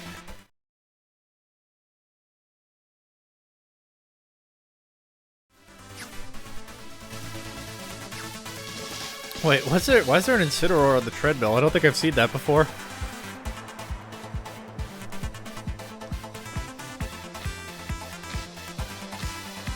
I don't know these characters. I don't remember who that is in the background cheering the Incineroar on. Okay, my opponent's making a room. We can watch the Incineroar in the meantime.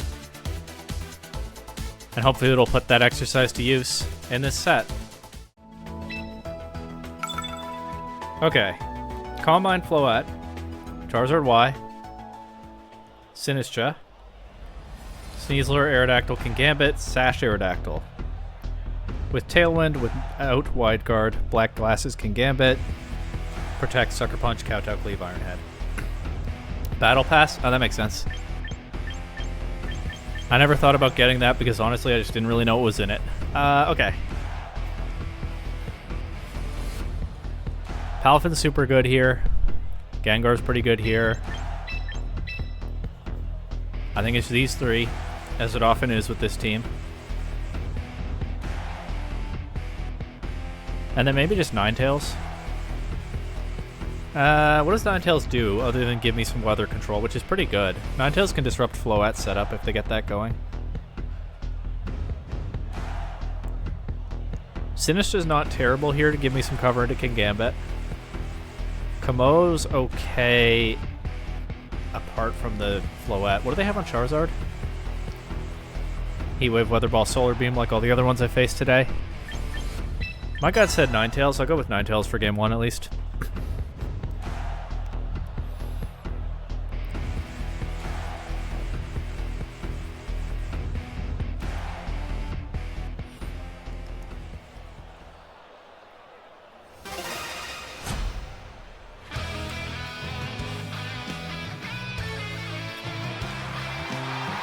Sneasler, King Gambit.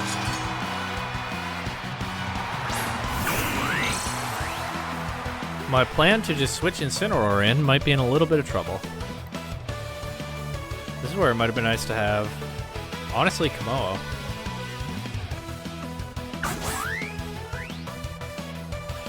It is standard White Herb Sneasler. Well, let's get transformed.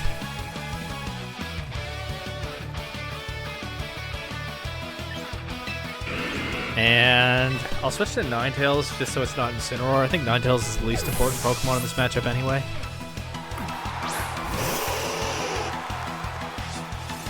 I would consider switching Incineroar in on King Gambit. It wouldn't be the first time today, except the Sneasler will just activate its White Herb to avoid the Intimidate, and then it can mess with Incineroar before I can Flare Blitz King Gambit.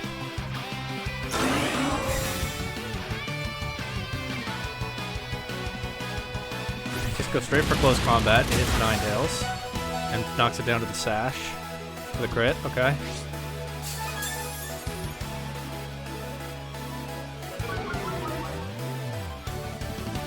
I get their White Herb from that. They're on Burden. Kowtow, Cleave into Gengar. Okay. I'm gonna go straight back to Palafin. I'm gonna go for Disable into the Sneasler. This avoids a Sucker Punch into Ninetales. They'd probably just take out Ninetales to Sneasler anyway. But Disable at close combat would be nice to break up their momentum a bit. No, they just take out Ninetales? Okay.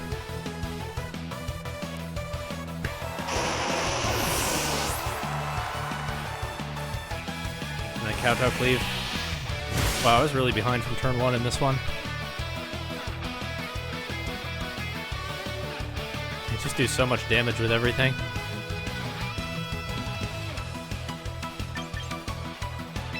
Yes, really.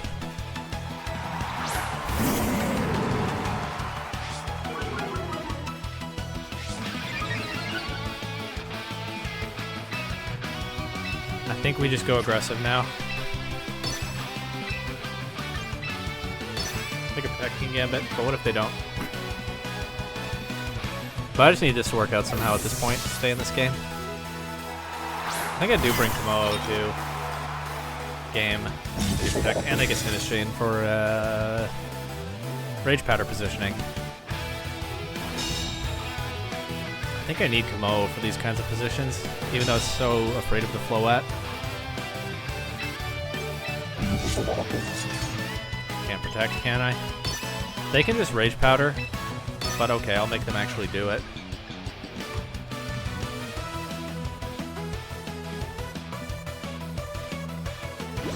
They don't Rage Powder. What did they do?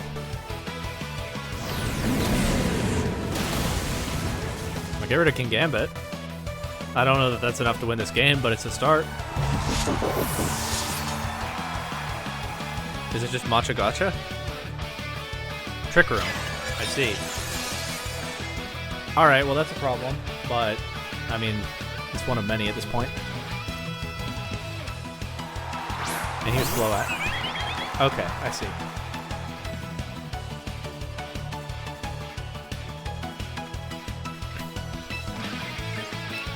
I'll protect both of my... No, I'll protect Palafin this turn. There's Sneasler in the back. I'll protect Palafin. I'm actually going to Flare Blitz Sinistra.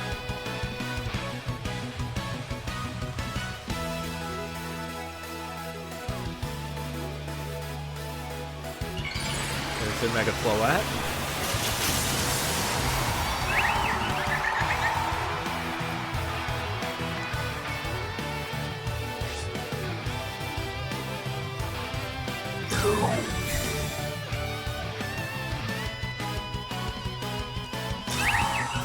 Protected it.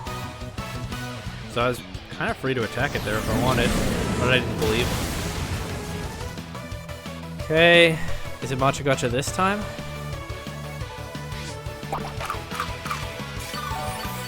Protect on Palafin pays off for me if so. It is, okay.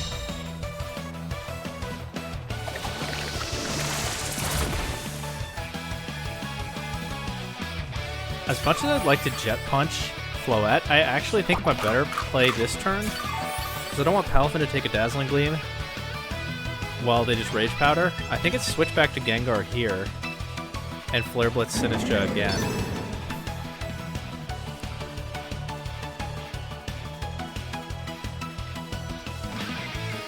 I can KO the Sinistcha if they let me. And yeah, hopefully I don't lose a Pokemon to Floette this turn doing this. This time they do Rage Powder.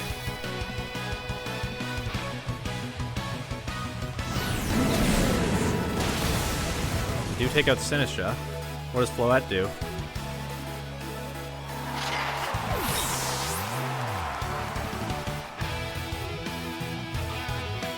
Dazzling Gleam, okay. And this is still not good. They still have Sneasler in the back. I could lose to that. I think there are 2 turns of Trick Room left. Yep. Let's protect through this one. And then I think I just have to sack Palafin and hope that Gengar can win, which I think it probably can't. But I think that's the best I've got.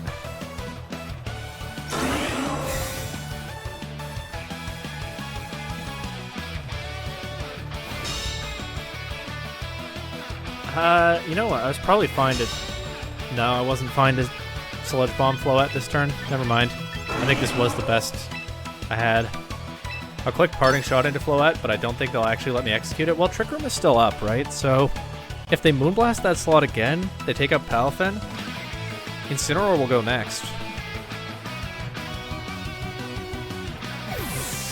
So it's possible I get this Parting Shot into Floette.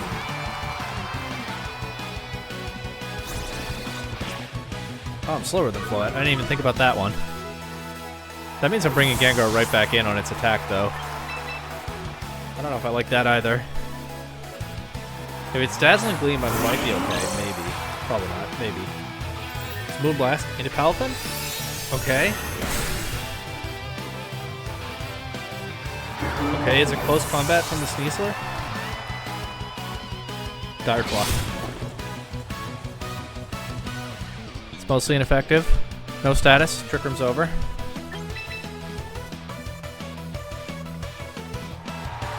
They have Protect on both of these, right?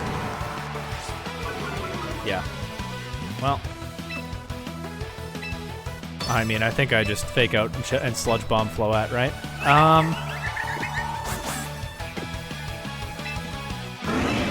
Yeah, I think that's my highest upside play. They could just Protect Floette in close combat with Sneasler. But I think this is the play that gives me the best chance of winning anyway. I think it's pretty unlikely that I win, whatever happens here. They do protect Sneasler, so they probably also protect Floette, yeah.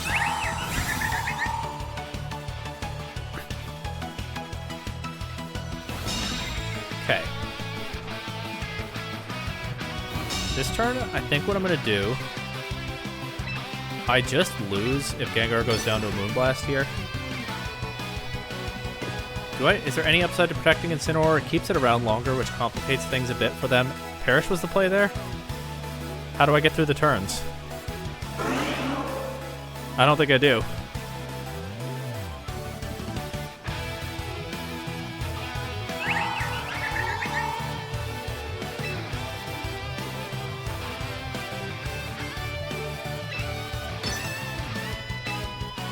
Protect Incineroar and Sludge Bomb Floette. Maybe I crit them.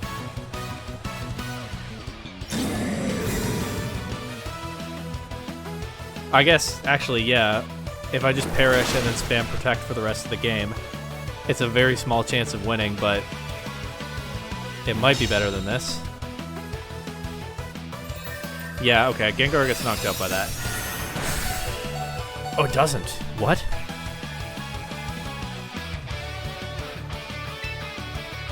I still lose to Sneasler, right? Incineroar just protected. Oh, I pardon shot the Floette. That must be why that didn't KO. I still lose to Sneasler, right? Unless somehow I don't.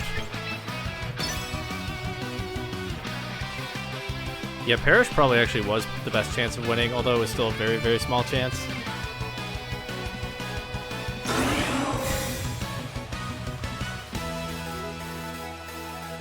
Okay, so I protected there, covering for Protect Floette. Wait, they let Incineroar get through this turn. Wait, it's not over. They didn't take the KO on Incineroar.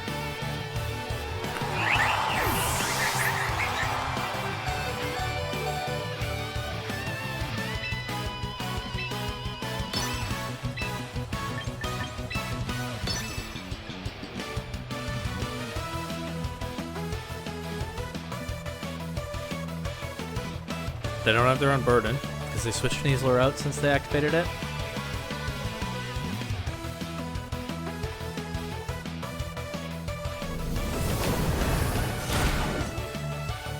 Okay. Get the drop. What does Sneasler do? Dire Claw into Gengar.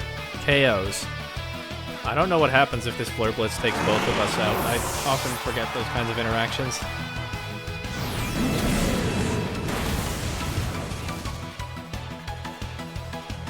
Robbery? They faint first, yeah. Oh, Incineroar doesn't even faint. Let's go. I don't know how I won that. Well, you said it, Ninja. Robbery. Oh, I forgot to say good luck, have fun this round. Oh, that's rough. My bad. Forgot to say good luck, have fun. Okay. Okay, now what? I would have won if Hinson died to recoil. Yeah, the Sneasler fainted before the recoil came out, so you're definitely right. But I just don't remember those things a lot of the time. Is it crazy that I want to lead Gengar kommo-o this time? It would put me in a much better spot against their lead from last game. And I can adjust to it. I think I can get Incineroar in more safely if they lead something else. So I think I'm okay with it. The Floette becomes trickier, of course. Oh, but I want to bring Palafin too, probably.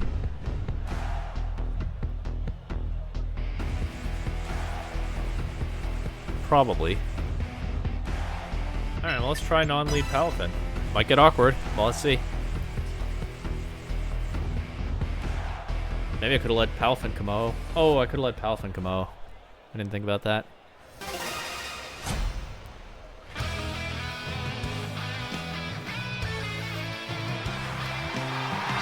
Sneasler can Gambit again.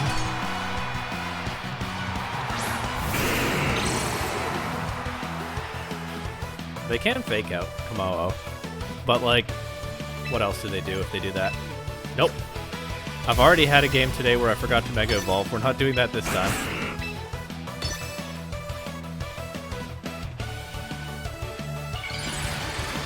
I should probably just attack King Gambit, actually. Or protected. But they didn't switch.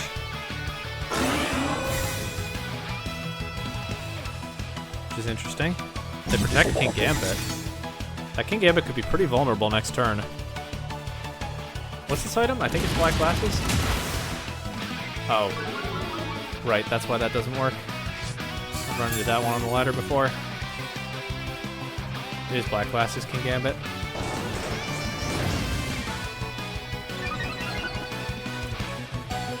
This would be a good time to have Sinistra, actually, but I don't. This would be a really good time for it. Because I could protect, switch, Rage Powder. Huh.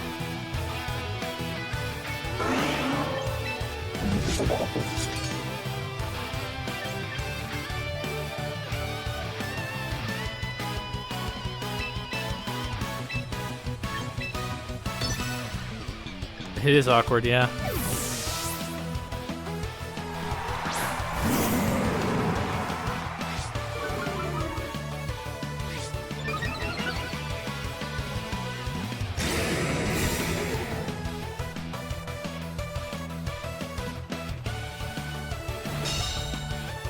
Okay.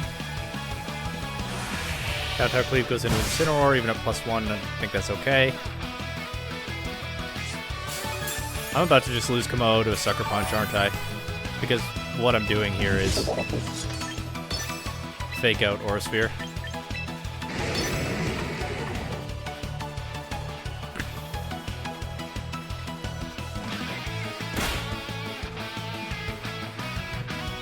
Yeah.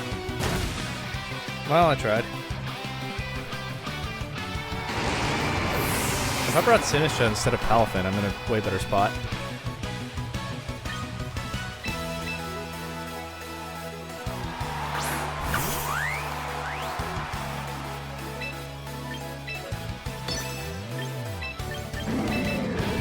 As it is, Palafin's kind of the only win con now. Well, and Gengar.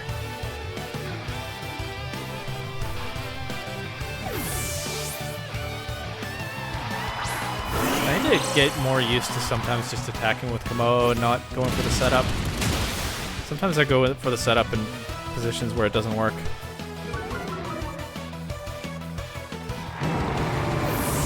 Oh, yeah. You're probably right.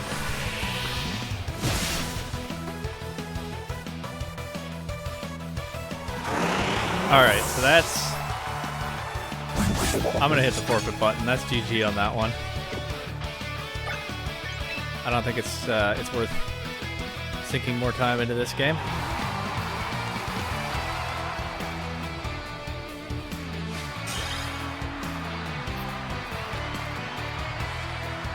And what we're gonna try for game 3.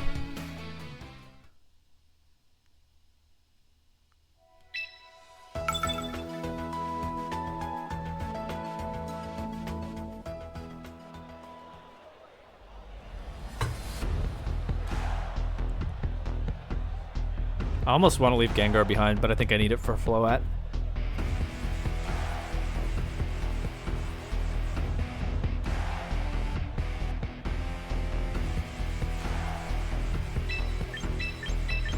I think it's this time.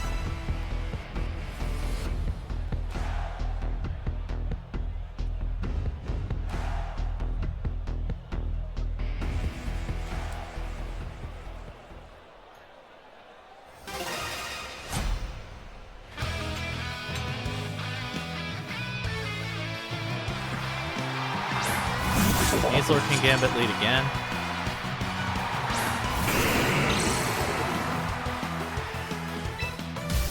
I'm going to start this one by just attacking.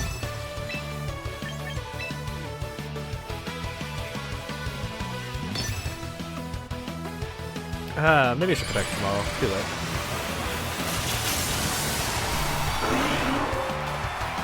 I don't think it's the worst thing though. They fake out this time. Okay. That's not a close combat.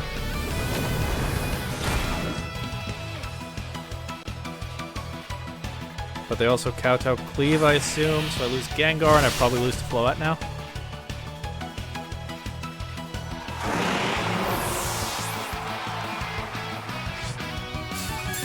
Probably lose the game to Float. Well, let's see.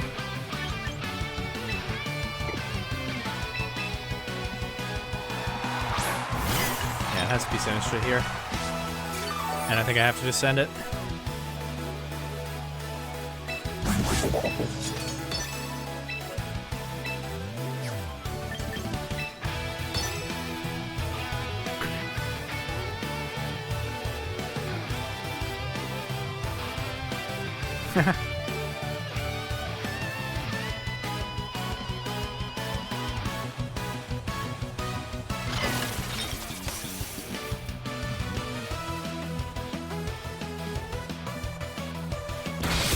Dark Claw. And probably Kowtow Cleave again. We'll find out in a moment.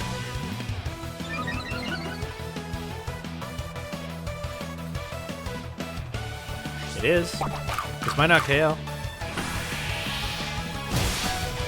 It doesn't.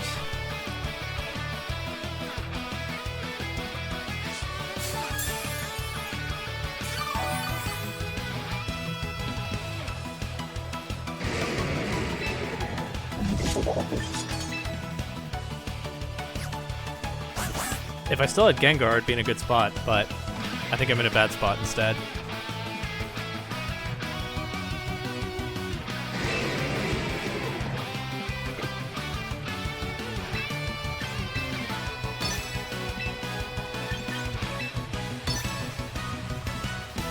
Get rid of this King Gambit. Can I get rid of that? Not this turn.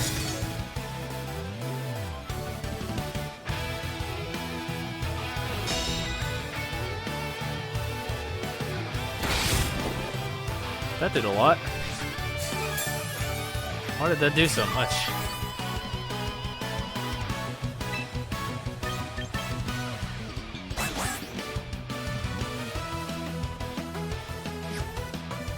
This feels pretty cooked.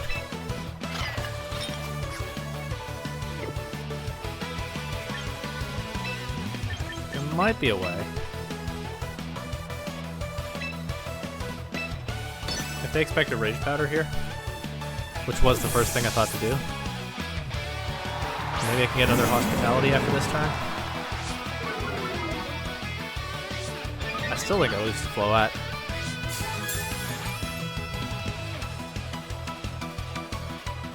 Switched. There's Sinistra.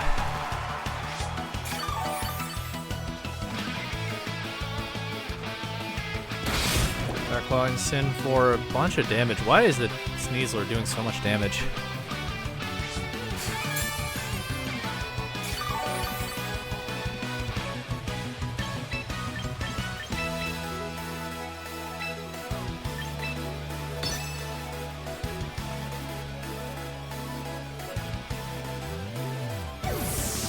Does it flow out now? Now it's King Gambit again.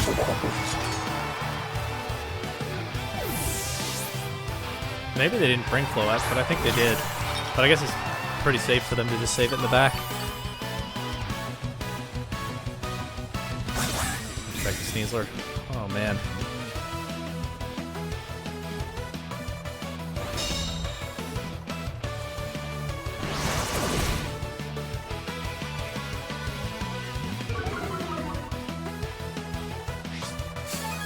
Yeah, they're playing this very safely.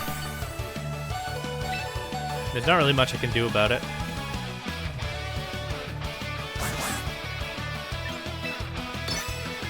I think Life Dew's nice here if I can get away with it. I think I probably can't get away with it.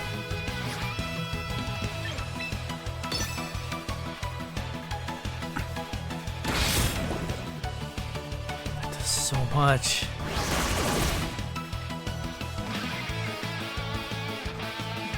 What does King Gambit do?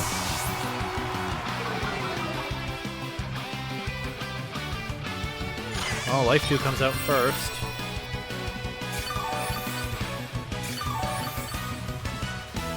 Kowtow Cleave into Sinistra? Yeah. So now I'm down to just Incineroar and Kommo-o.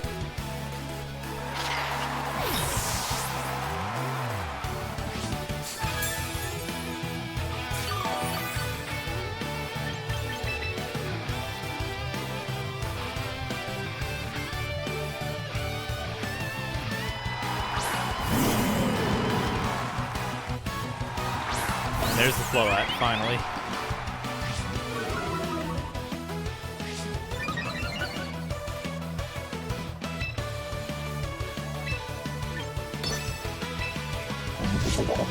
They're just gonna protect everyone this turn, aren't they?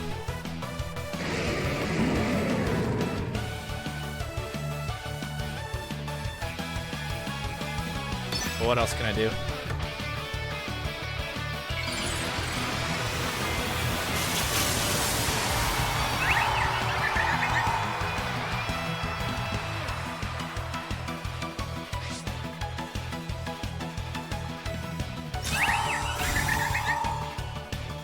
protects, then King Gambit protects too. Yep.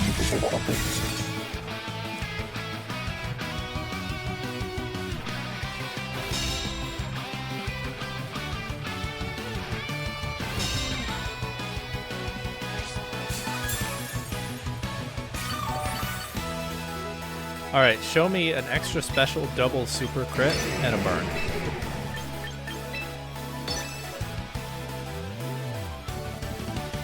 Let's see that.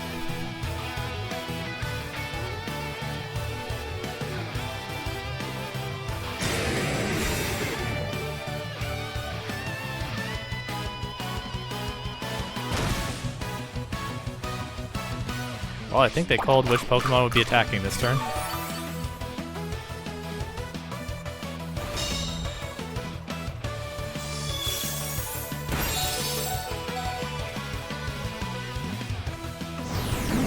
Imagine if I still had Gengar. That did a lot, but not enough.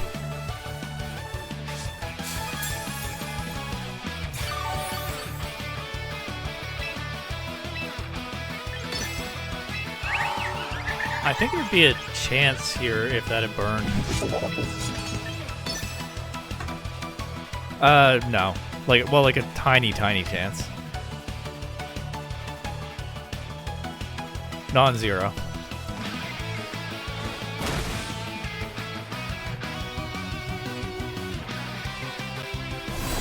But Floette Dazzling Gleam takes out Incineroar anyway, so never mind. If that had crit and burned like I asked for, I think that was the only way. Alright, GG's. That puts me at I don't think that crit mattered. That puts me at 3-2 on the day with 2 rounds of Swiss left. I think it's still possible to make cut if I win out. I'm not sure.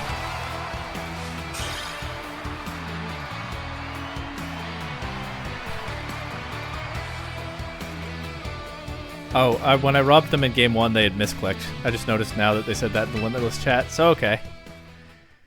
This set was closer than it needed to be, I guess.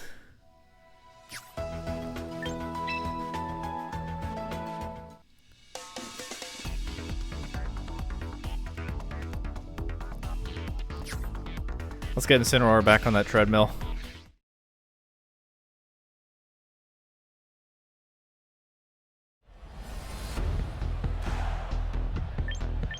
Here's what I'm thinking.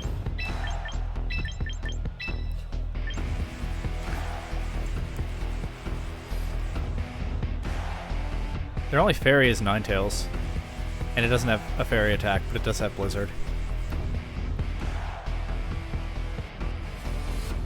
But Gengar can deal with Ninetales under the right circumstances. It's a bit awkward for switching Palafin out against something like a Kingambit Sneasler lead, but I don't even really have to, necessarily. I don't know. I'm trying to figure it out.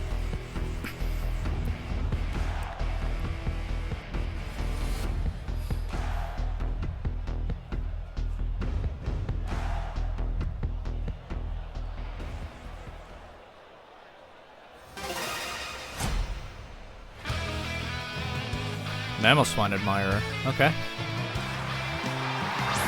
Gengar, Kingambit.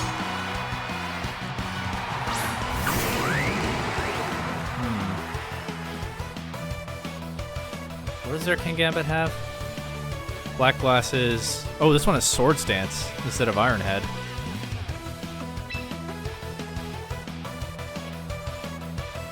Also, if I don't switch Palafin out right now, I might not get the chance for a bet.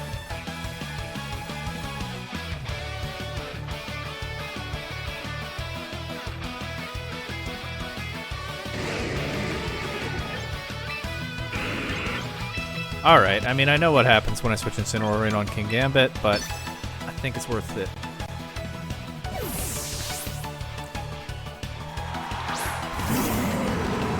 Especially with powered up Palafin in the back. They switch Kingambit out. Okay, so that Aura Sphere goes into Incineroar. That's still pretty good, actually.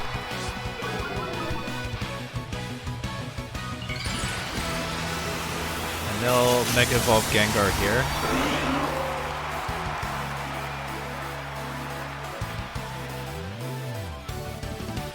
Will-O-Wisp into Incineroar.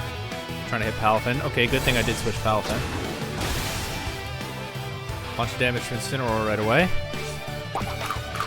Give it a Citrus Berry.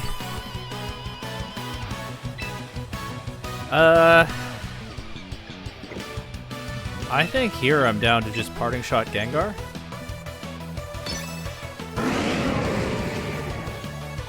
And protect Kommo-o. Cover for like fake out Sludge Bomb or something.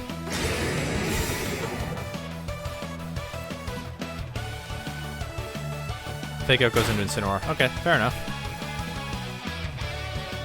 They do stop the Sludge Bomb.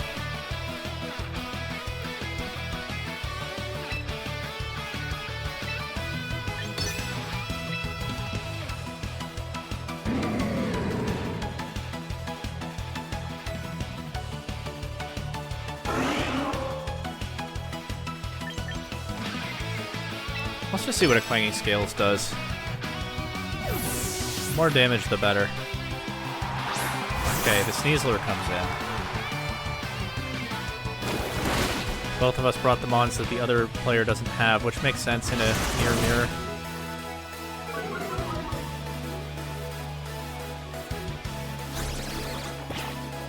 Okay, we say some rude words to Gengar and get Incineroar out of there. Judging by the Discord message just now, Ninja, I'm guessing you're not locked in on the stream anymore. I got Palafin.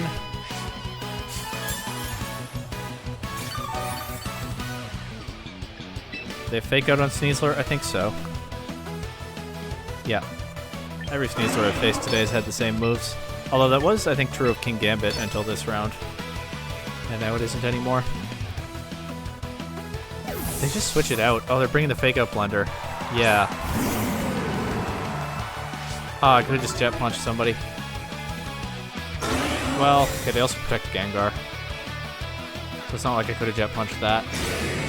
I'm on a little bit of an awkward spot with Kommo-o stuck on the field, but it's not the end of the world. They are pretty free here to just fake out Palafin and KO Kommo-o with Sludge Bomb. So I think I'm going to go for the double protect. I might as well.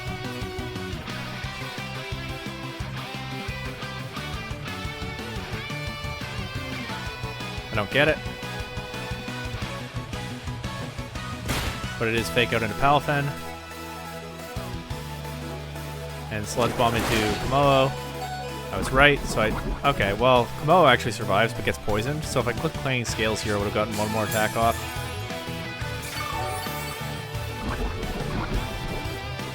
Okay, so going for the double protect is actually not worth it. That's too bad. Well, let's go Incineroar here.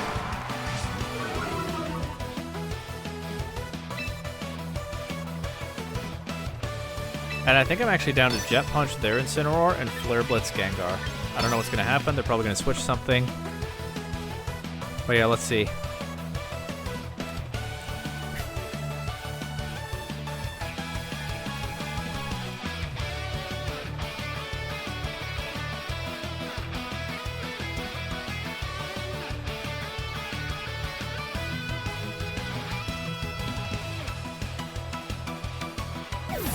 Incineroar switches out for Sneasler again, of course.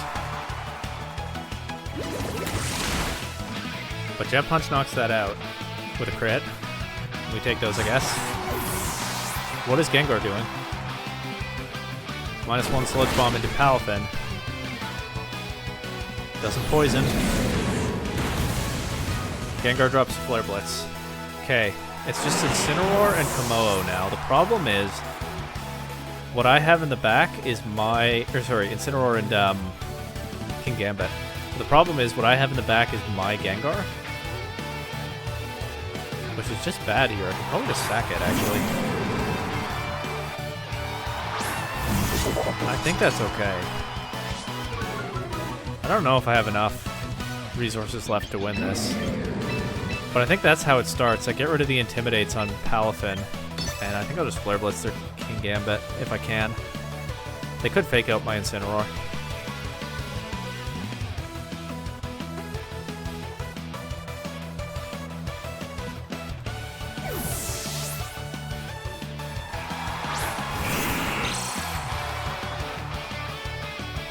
Nope, the fake out goes into Gengar.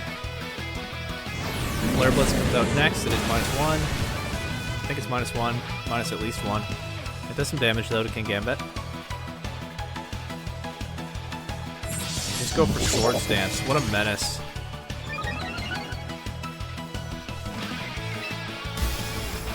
Well, in this position, I think I can just protect Gengar. And Flare Blitz their King Gambit again.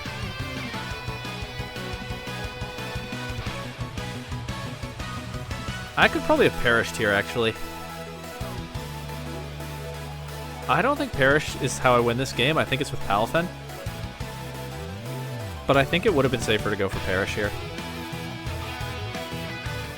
Well, let's see what happens.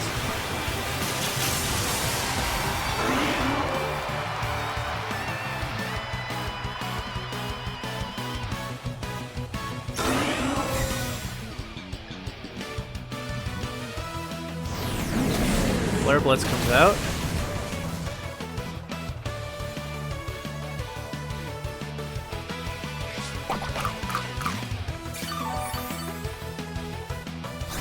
A parting shoot my Incineroar. Fair enough. And Kowtow Cleave into Gengar. I think here to avoid a Sucker Punch, I Perish now. I have Palafin in the back, so I never lose to my own Perish.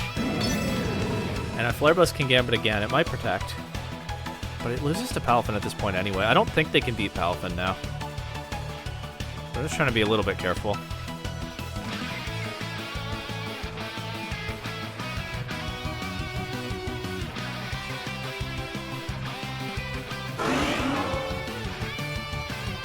You can kind of see that Mega Gengar has feet when it does that move.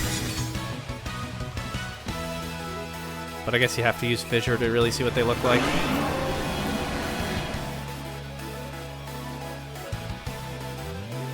Is it going to be Darkest Lariat? No, it's Flare Blitz. It's Side Flare Blitz? Oh, no, wait, that was my Flare Blitz. It is Darkest Lariat. What am I saying? Gengar takes that at 3 HP. Wow.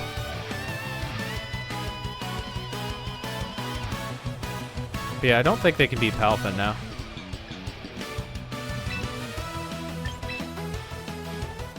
They forfeit. Okay. That's game 1. Still tricky, though. Let's see what happens in game 2.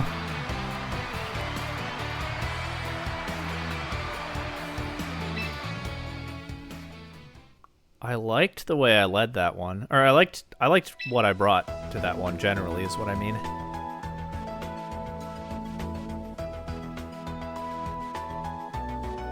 What can I get away with this time? I mean, maybe my bringing kommo-o will invite the Ninetales, in which case Incineroar and Gengar are even better into them than before. I think I'm going to try the same 4 again.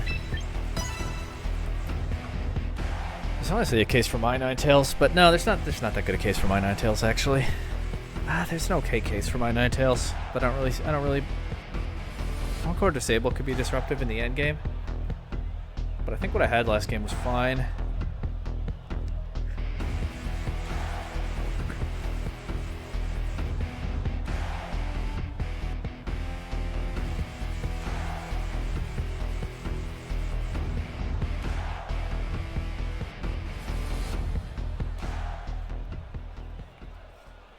We really have 4 of the same Pokemon, with mostly almost the same sets. A couple of identical ones, at least in what you can see on an open team sheet. Incineroar and Ninetales lead from them this time. So they are starting to kommo-o immediately. That's a bit harder to deal with. That's a good lead into what I led. But, I mean, I can adjust around it, probably.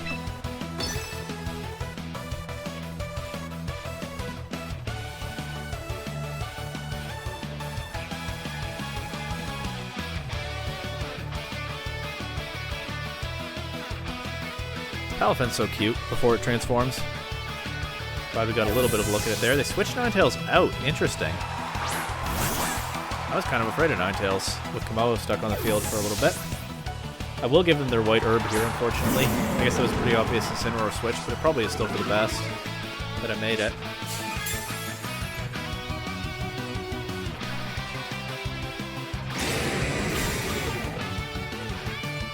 What does their Incineroar do?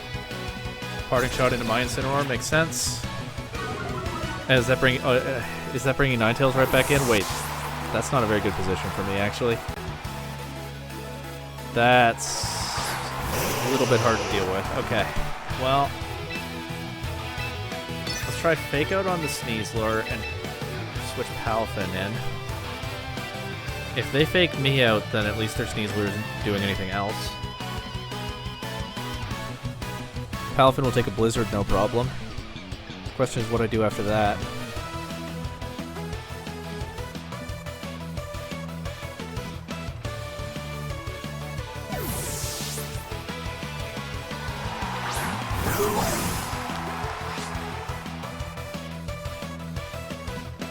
Okay, they do Fake Out my Incineroar.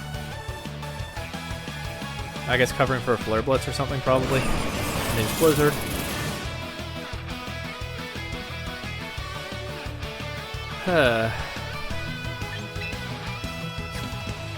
I think I'm gonna switch Incineroar out to Gengar. That covers for a close combat into that slot.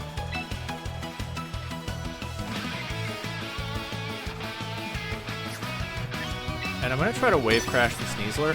Part of what I'm doing here is playing around the Encore and Disable. If I Wave Crash now, then I can Jet Punch next turn before they can mess with me too much. After that, it gets tougher. But it just buys me a little bit more time to attack if I keep Palafin on the field long enough. The trade-off is they could close combat Palafin, and that would make me sad. But we'll see.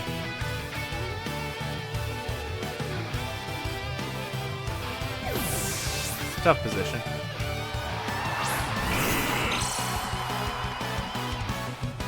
They just protect the Sneasler. Okay. Alright. That does a lot to Gengar. And freezes. Alright, well, I keep saying that things seem to thaw immediately. Disable Blizzard, that's really funny. I keep saying that things seem to thaw immediately in Champions. Let's see that right now. And Jet Punch the Sneasler to cover for Disable. I kind of like to Wave Crash the Sneasler again, but I can't do that here, I don't think.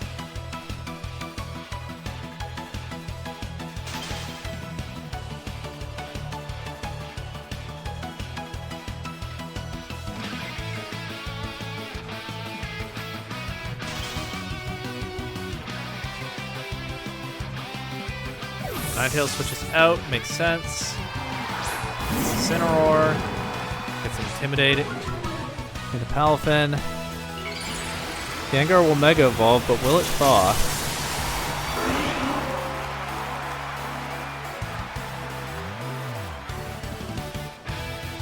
Sneasler just protects again.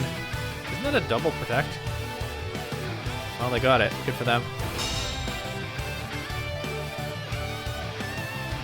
Okay, Gengar does thaw. I get my Sludge Bomb into Incineroar. That's really good. Not enough damage to knock it into Citrus range, which is also really good, I think. I think what I want to do here is protect Gengar. Maybe not, because they can Parting Shot. But they can also Darkest Lariat. And I don't have a clean KO on Incineroar, unless I do. I might, if I just double into Incineroar here. What is stopping that? I mean, Fake Out is stopping that. Then what for them? Maybe this leaves Palafin to expose. Fake Out Palafin. Close combat into Palafin. KOs. Okay.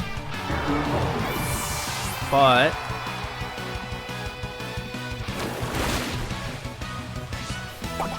Incineroar survives at 1%. That was closer than expected.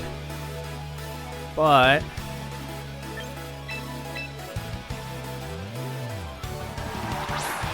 if I just go Incineroar here,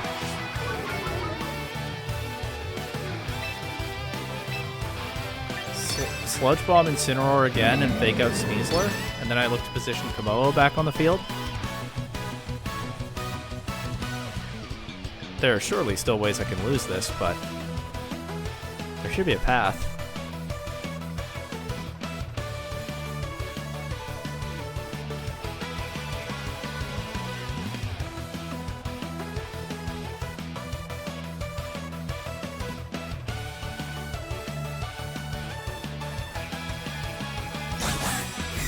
It protects around the fake out. What else is new? Maybe I could have hard switched Kommo-o in here. I don't know. I think they still have the sash on their Ninetales, right? That crit did not matter.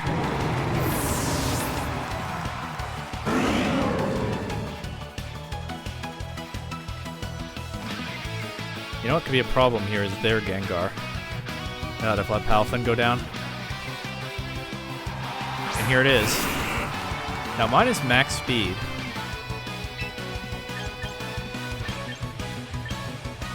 I could gamble on the speed tie.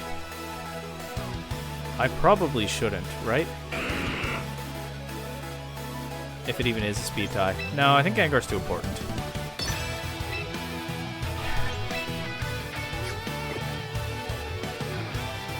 I don't know. You know what? I'm gonna go for it. Because I can't just leave the Sneasler to get free attacks into me either. This might throw the game on the spot. But also, theirs might not be max speed. I did Shadow Ball, right? I think so. I hope I didn't Sludge Bomb. Close combat. -1, still takes out Incineroar. I swear Sneasler is hitting harder today, just in general, than it ever has before in its life. My Gengar goes first. It is possible that I'm faster. I get the KO.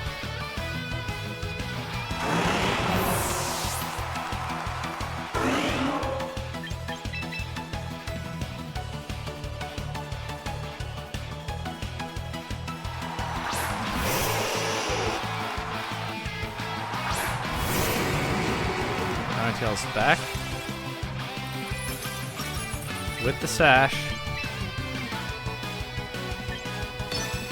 I think I Sludge Bomb it.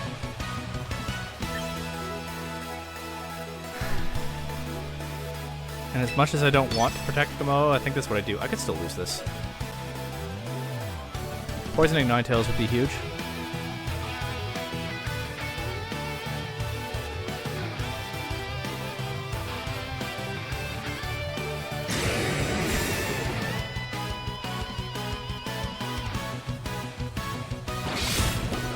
Dark Wand to Gengar. No status, but Ninetales will survive this hit.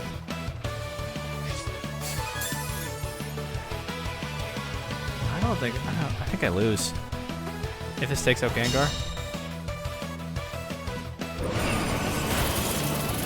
I needed to poison Ninetales. That's so rough. They can Encore. Yeah, they can just win with Encore close combat here.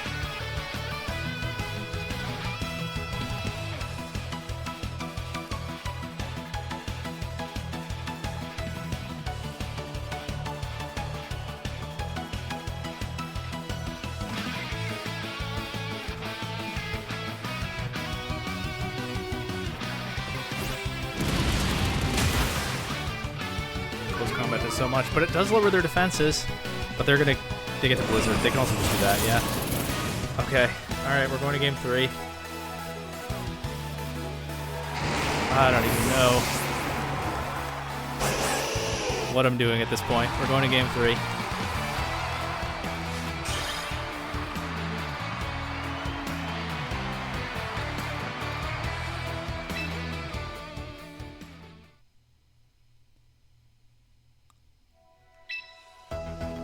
I still think I believe in the mode that I brought. I just have to deal with the Ninetales somehow.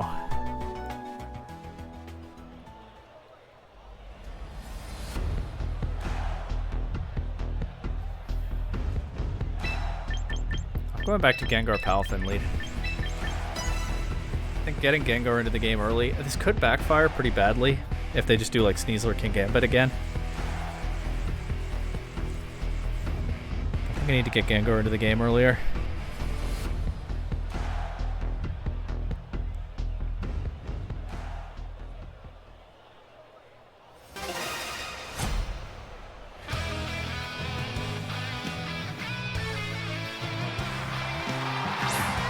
Sneasler, huh?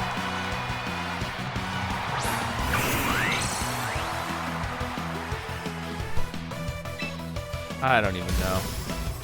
I think my Gengar's faster than theirs.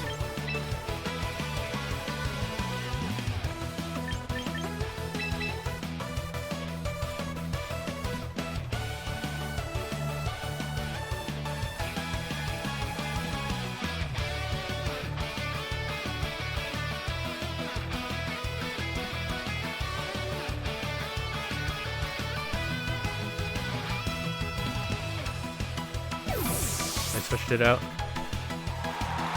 Okay. I mean, that's some chip. It's not too bad. I like some chip.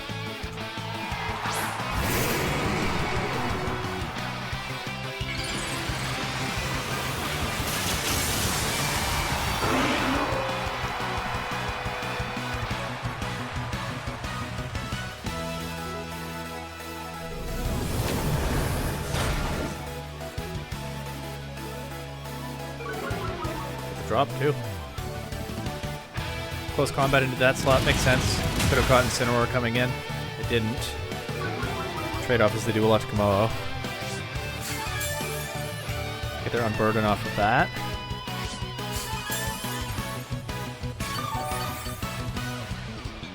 Here I think I'm just going to protect Gengar and Clanging Scales.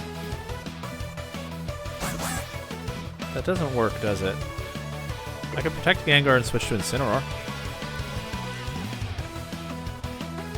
I think I like that more. I can intimidate the Sneasler now that it's already used its White Herb.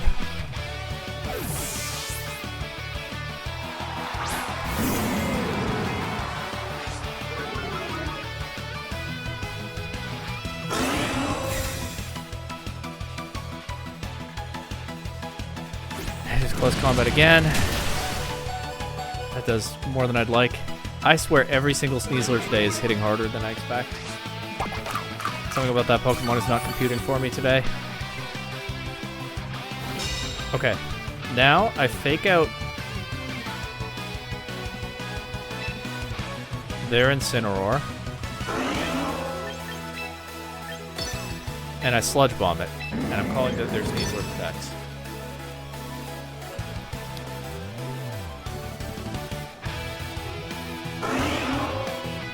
Please.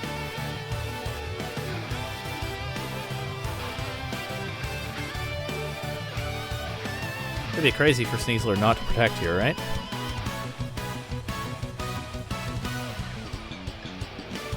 Okay.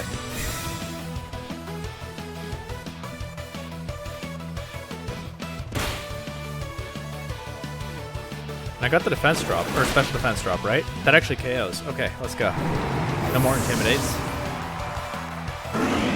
And fewer fake outs. Who's coming in?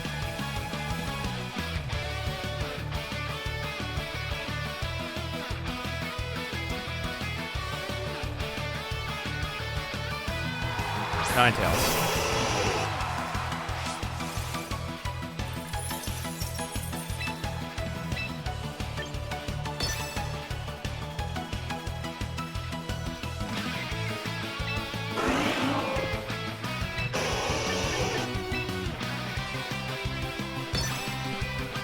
How quickly can I get rid of Ninetales?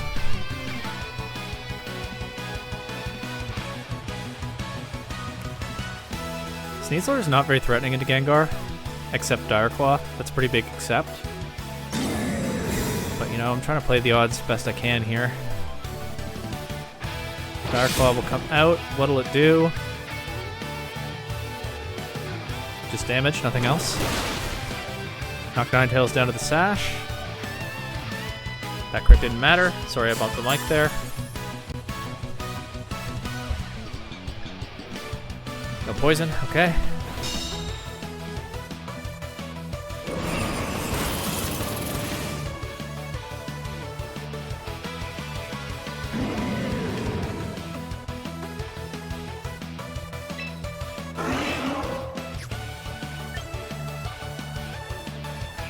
One obvious problem here is the risk that Gengar gets paralyzed by a Dire Claw.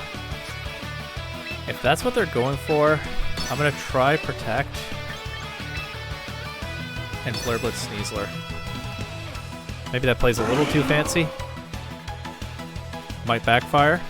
They can close combat Incineroar anytime.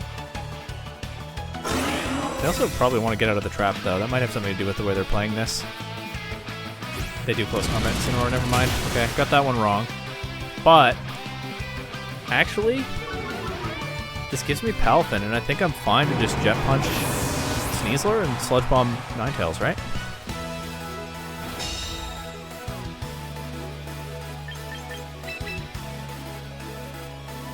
Sneasler's at what, like -2 defense? Is that right? Is it -1? -2. So this is gonna hurt.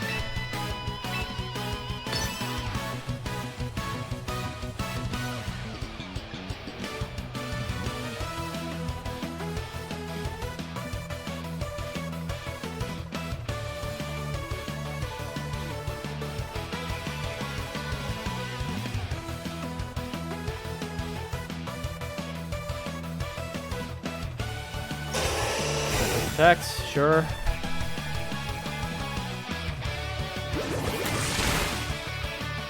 But Jet Punch takes out the Sneasler. They still have their Gengar. They sure do still have their Gengar.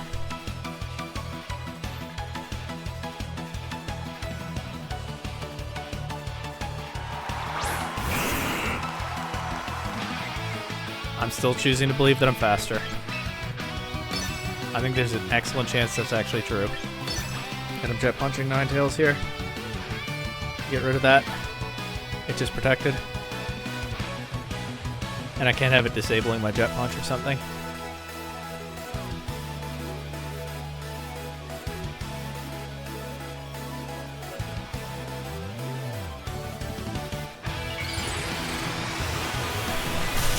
There's their Mega.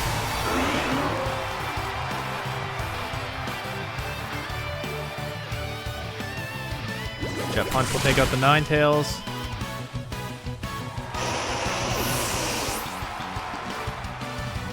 And I'm faster. I think I'm faster.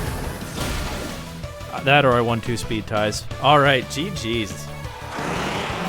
I was not emotionally ready for a matchup like this today, but it worked out. I'm 4-3 now. Guaranteed to finish positive. Sorry, 4-2. I'm 4-2 now. Guaranteed to finish positive as there's only 1 round of Swiss left. Am I timid Gengar? They asked in the chat. Yes. So I think that confirms that mine was faster than theirs. Yeah, then they say, ah. Yeah, I felt like I could make an educated guess that mine was probably faster. I just didn't want to do it until I had to.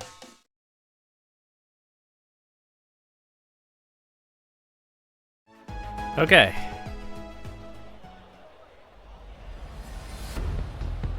Citrus Chomp, Scarf Basculegion. The Scizor actually changes things a lot because I've been able to mess with these teams with Ninetales and to an extent Gengar in earlier rounds. And Scizor is super threatening into both of those. Nonetheless, I think I kind of stick to what I know here for game 1. There could be a case for kommo-o. I think I'm down to make that case in game 2, maybe. But for now, let's try this.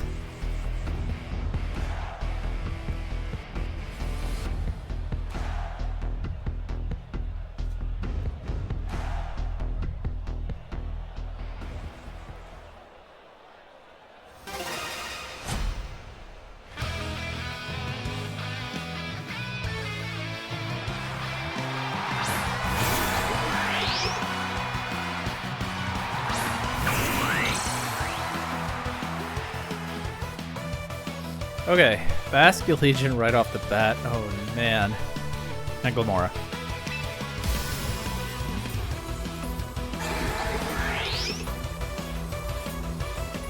Yeah, kommo-o would be really nice to have here, but I don't have it.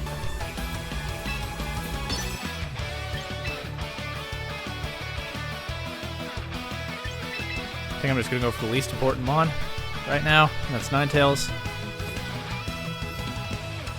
Ninetales could be kind of clutch in this kind of endgame, but yeah, I think this is better than just throwing Incineroar out there right now.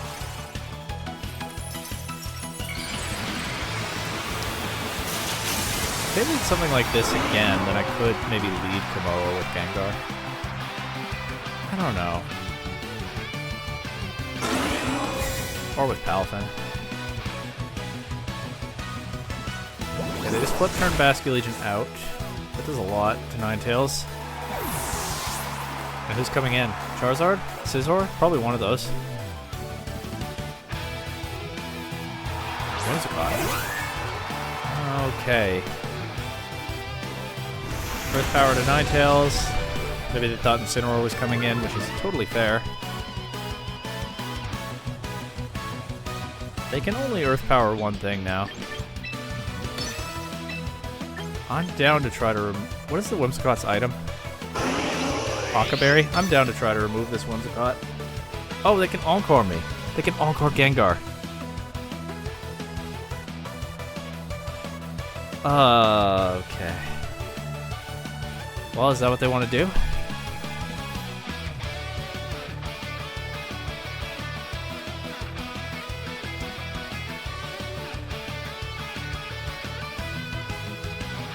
Nope, Tailwind. But I think Lamora can only take one KO here. Power Gem into Ninetales. So I get a Sludge Bomb into Whimsicott.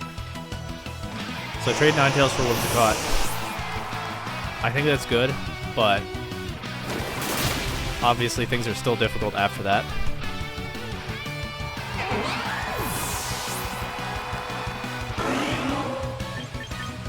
Go straight back to Palafin here.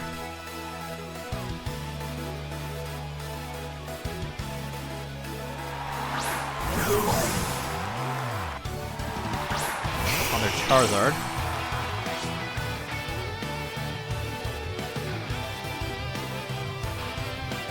They have Tailwind up. They can Mega Evolve and Solar Beam Palafin.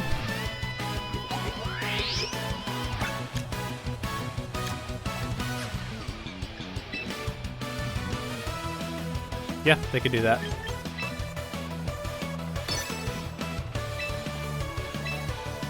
Well, let's see. Can't be too passive here, I don't think.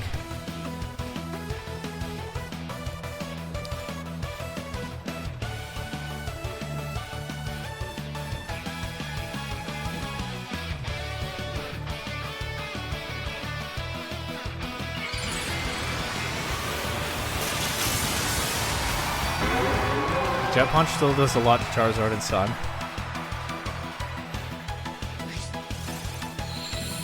I'm still not getting any openings to attack with Lamora though, playing it this way.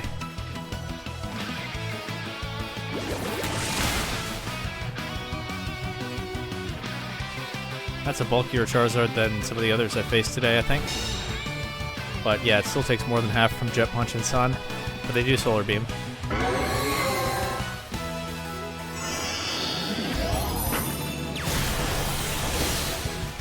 And that just KOs. Alright. I'm in danger. It was a crit. So I'm down to Gengar and Incineroar, and they still have Tailwind.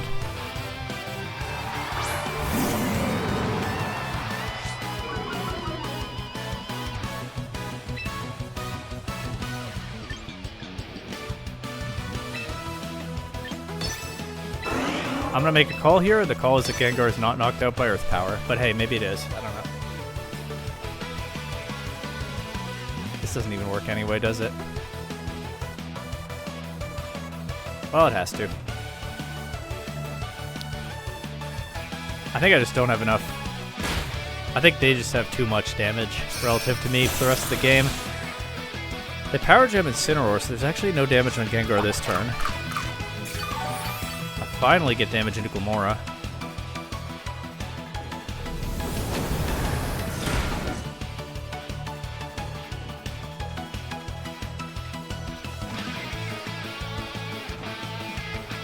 Heat Wave Power Gem is pretty free for them here, isn't it? Alright, in that case, let's protect both of my Pokemon to get out of their Tailwind. And then at least Gengar's speed advantage can make this a little more interesting.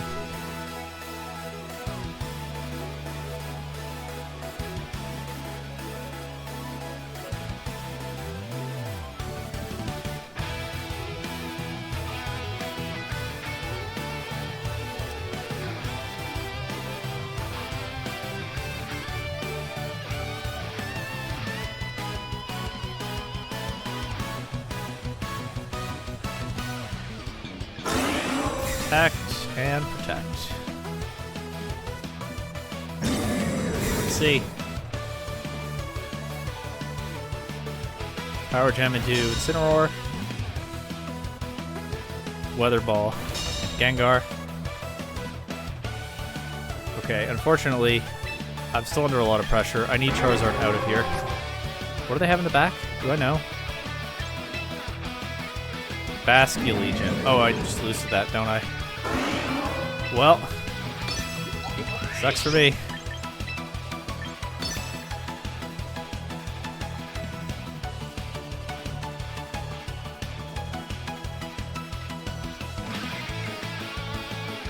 I think I still just lose to Basculegion, which is, I mean, a known problem for this team. And what did I say at the start of the stream? One thing that's been benefiting this team on the ladder is that not so many people are running Scarf Basculegion lately. And then every Basculegion I've faced today has had a Scarf. It is what it is. These things happen in tournaments.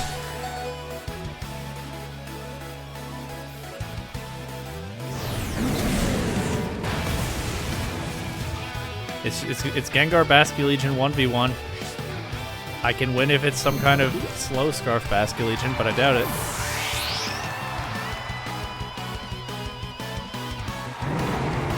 I don't even know if that's possible, but I think it is. But no, I think I just lose to Last Respects here.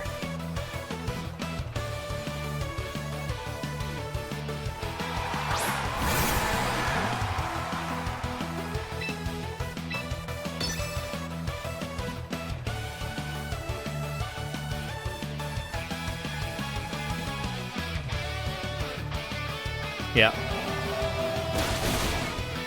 Alright, well, what can I do differently in game 2?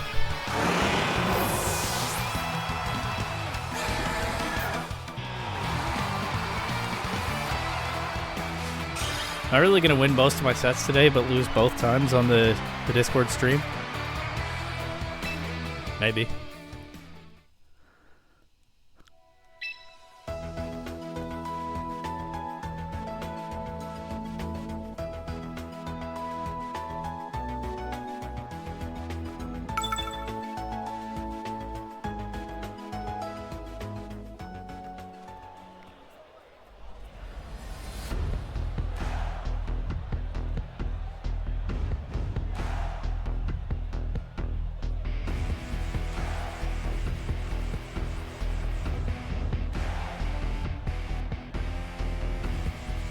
Try. I'm gonna try something aggressive. It might not work, but I think it's the best I've got right now.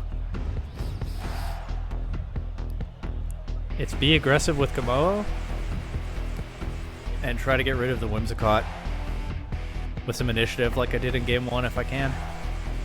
What does the Whimsicott have? Protect, Moonblast, Tailwind, Encore. Typical.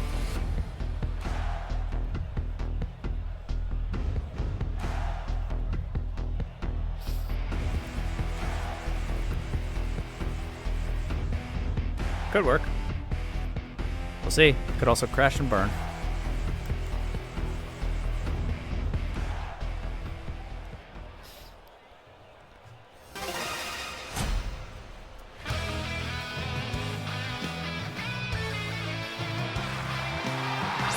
Basculegion Glamora against Gengar kommo-o.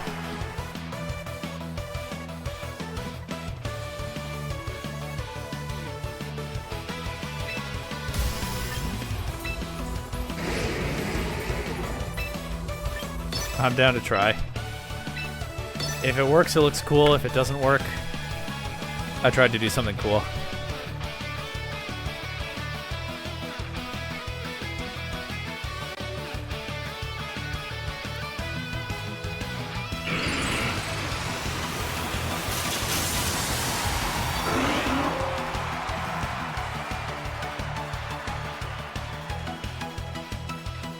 There's the flip turn. Into kommo-o. Please bring in Whimsicott. Please bring in Whimsicott. Whimsicott, Whimsicott, Whimsicott, Whimsicott, Whimsicott. Maybe it won't be Whimsicott because I didn't protect Gengar.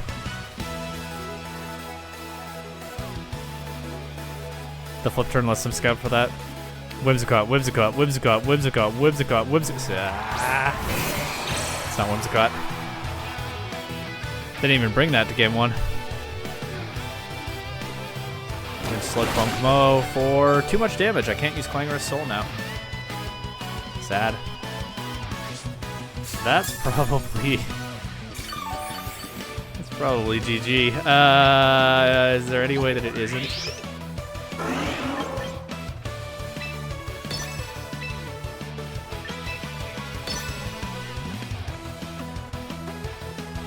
Maybe if I can get the right chip on these, and then get Incineroar in. Here's the Mega Scizor.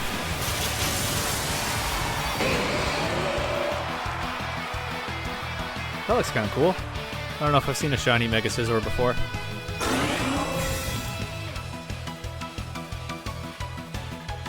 Earth Power into Gengar.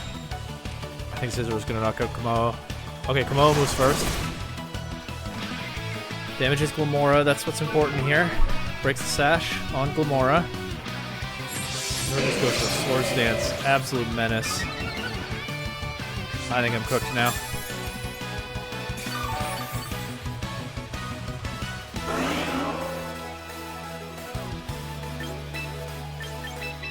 I think I have to do the thing that preserves Gengar. What I wanted to do was get Incineroar in and attack Glamora.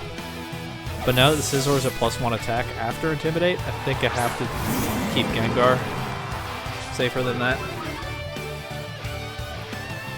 The Bullet Punch does go into Incineroar.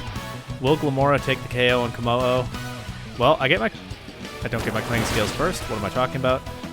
kommo-o is faster than Scizor, not Glamora. Okay. Now I get Gengar in, though.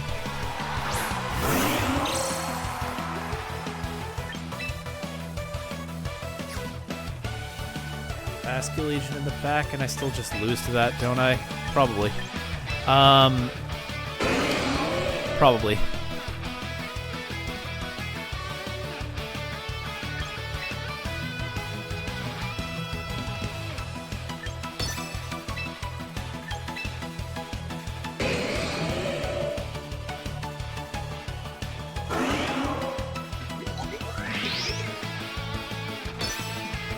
I need to clear this Scizor before Basculegion just starts sweeping me.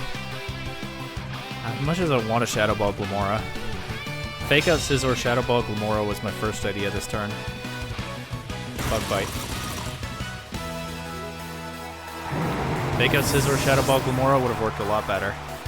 Okay, that is GG's. This was not even close. My team just absolutely folded against this Swords Dance Scizor.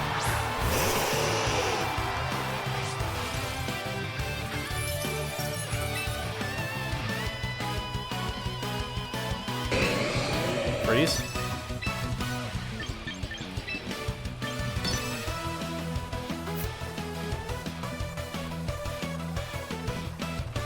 I got absolutely obliterated in both of the stream sets. That's unfortunate.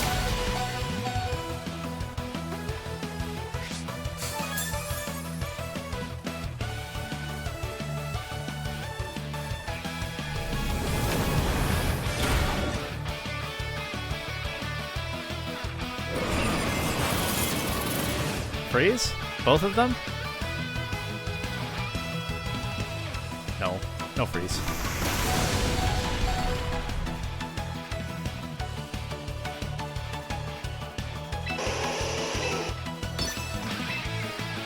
Protect Gengar.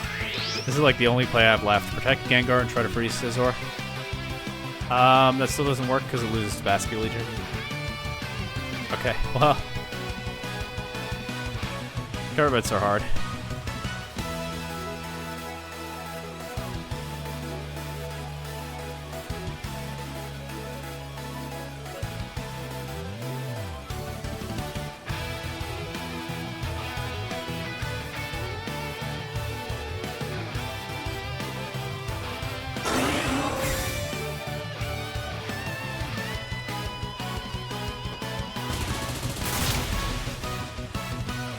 And they made the right call there anyway. I think if I revise this team for the future, maybe I reconsider both Sinistra and Kommo-o. I don't think Kommo-o is nice on ladder sometimes, but it was not that good today. It's a Pokemon, I think, with too many exploitable weaknesses. It's fun to use on the ladder for sure. And Sinistra, a lot of what Sinistra did that was useful today was support Kommo-o. So I feel like opening up 2 team slots, maybe running Sneasler like that last opponent did, so I have the fake out blender option with Incineroar. I think there could be something there, but I don't know if I'll work on this team much more. I don't know if I'm playing any more tournaments with it. In this regulation, I might be done. I'm not sure. Other than laddering a little bit, at least getting back to Master Ball. I think that's probably the end of the run. 4 and 3 is, I'm going to say, not bad for today. But I definitely thought it could go worse. But I don't think I'm going to be making top cut.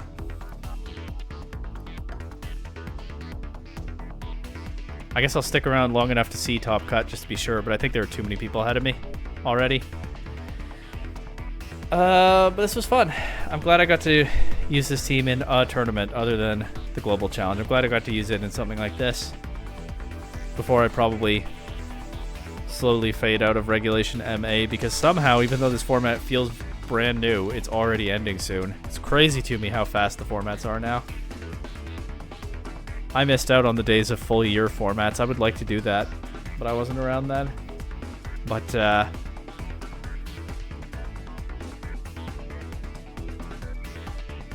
yeah, if this is the send-off for this team, it was fun, and if it's not, then I have some ideas about some things I could consider changing in the future. I think Kommo-o and Sinistra are both worth reevaluating. The other 4 Pokemon did great today. Kommo-o and Sinistra had their moments too, but yeah, like Sneasler, Sarina, maybe? Sneasler, King Gambit, like that other earlier opponent had, although they then had Sinistra instead of Palafin. I don't know. There might be something better to be found. This seems fun, though. I really like it.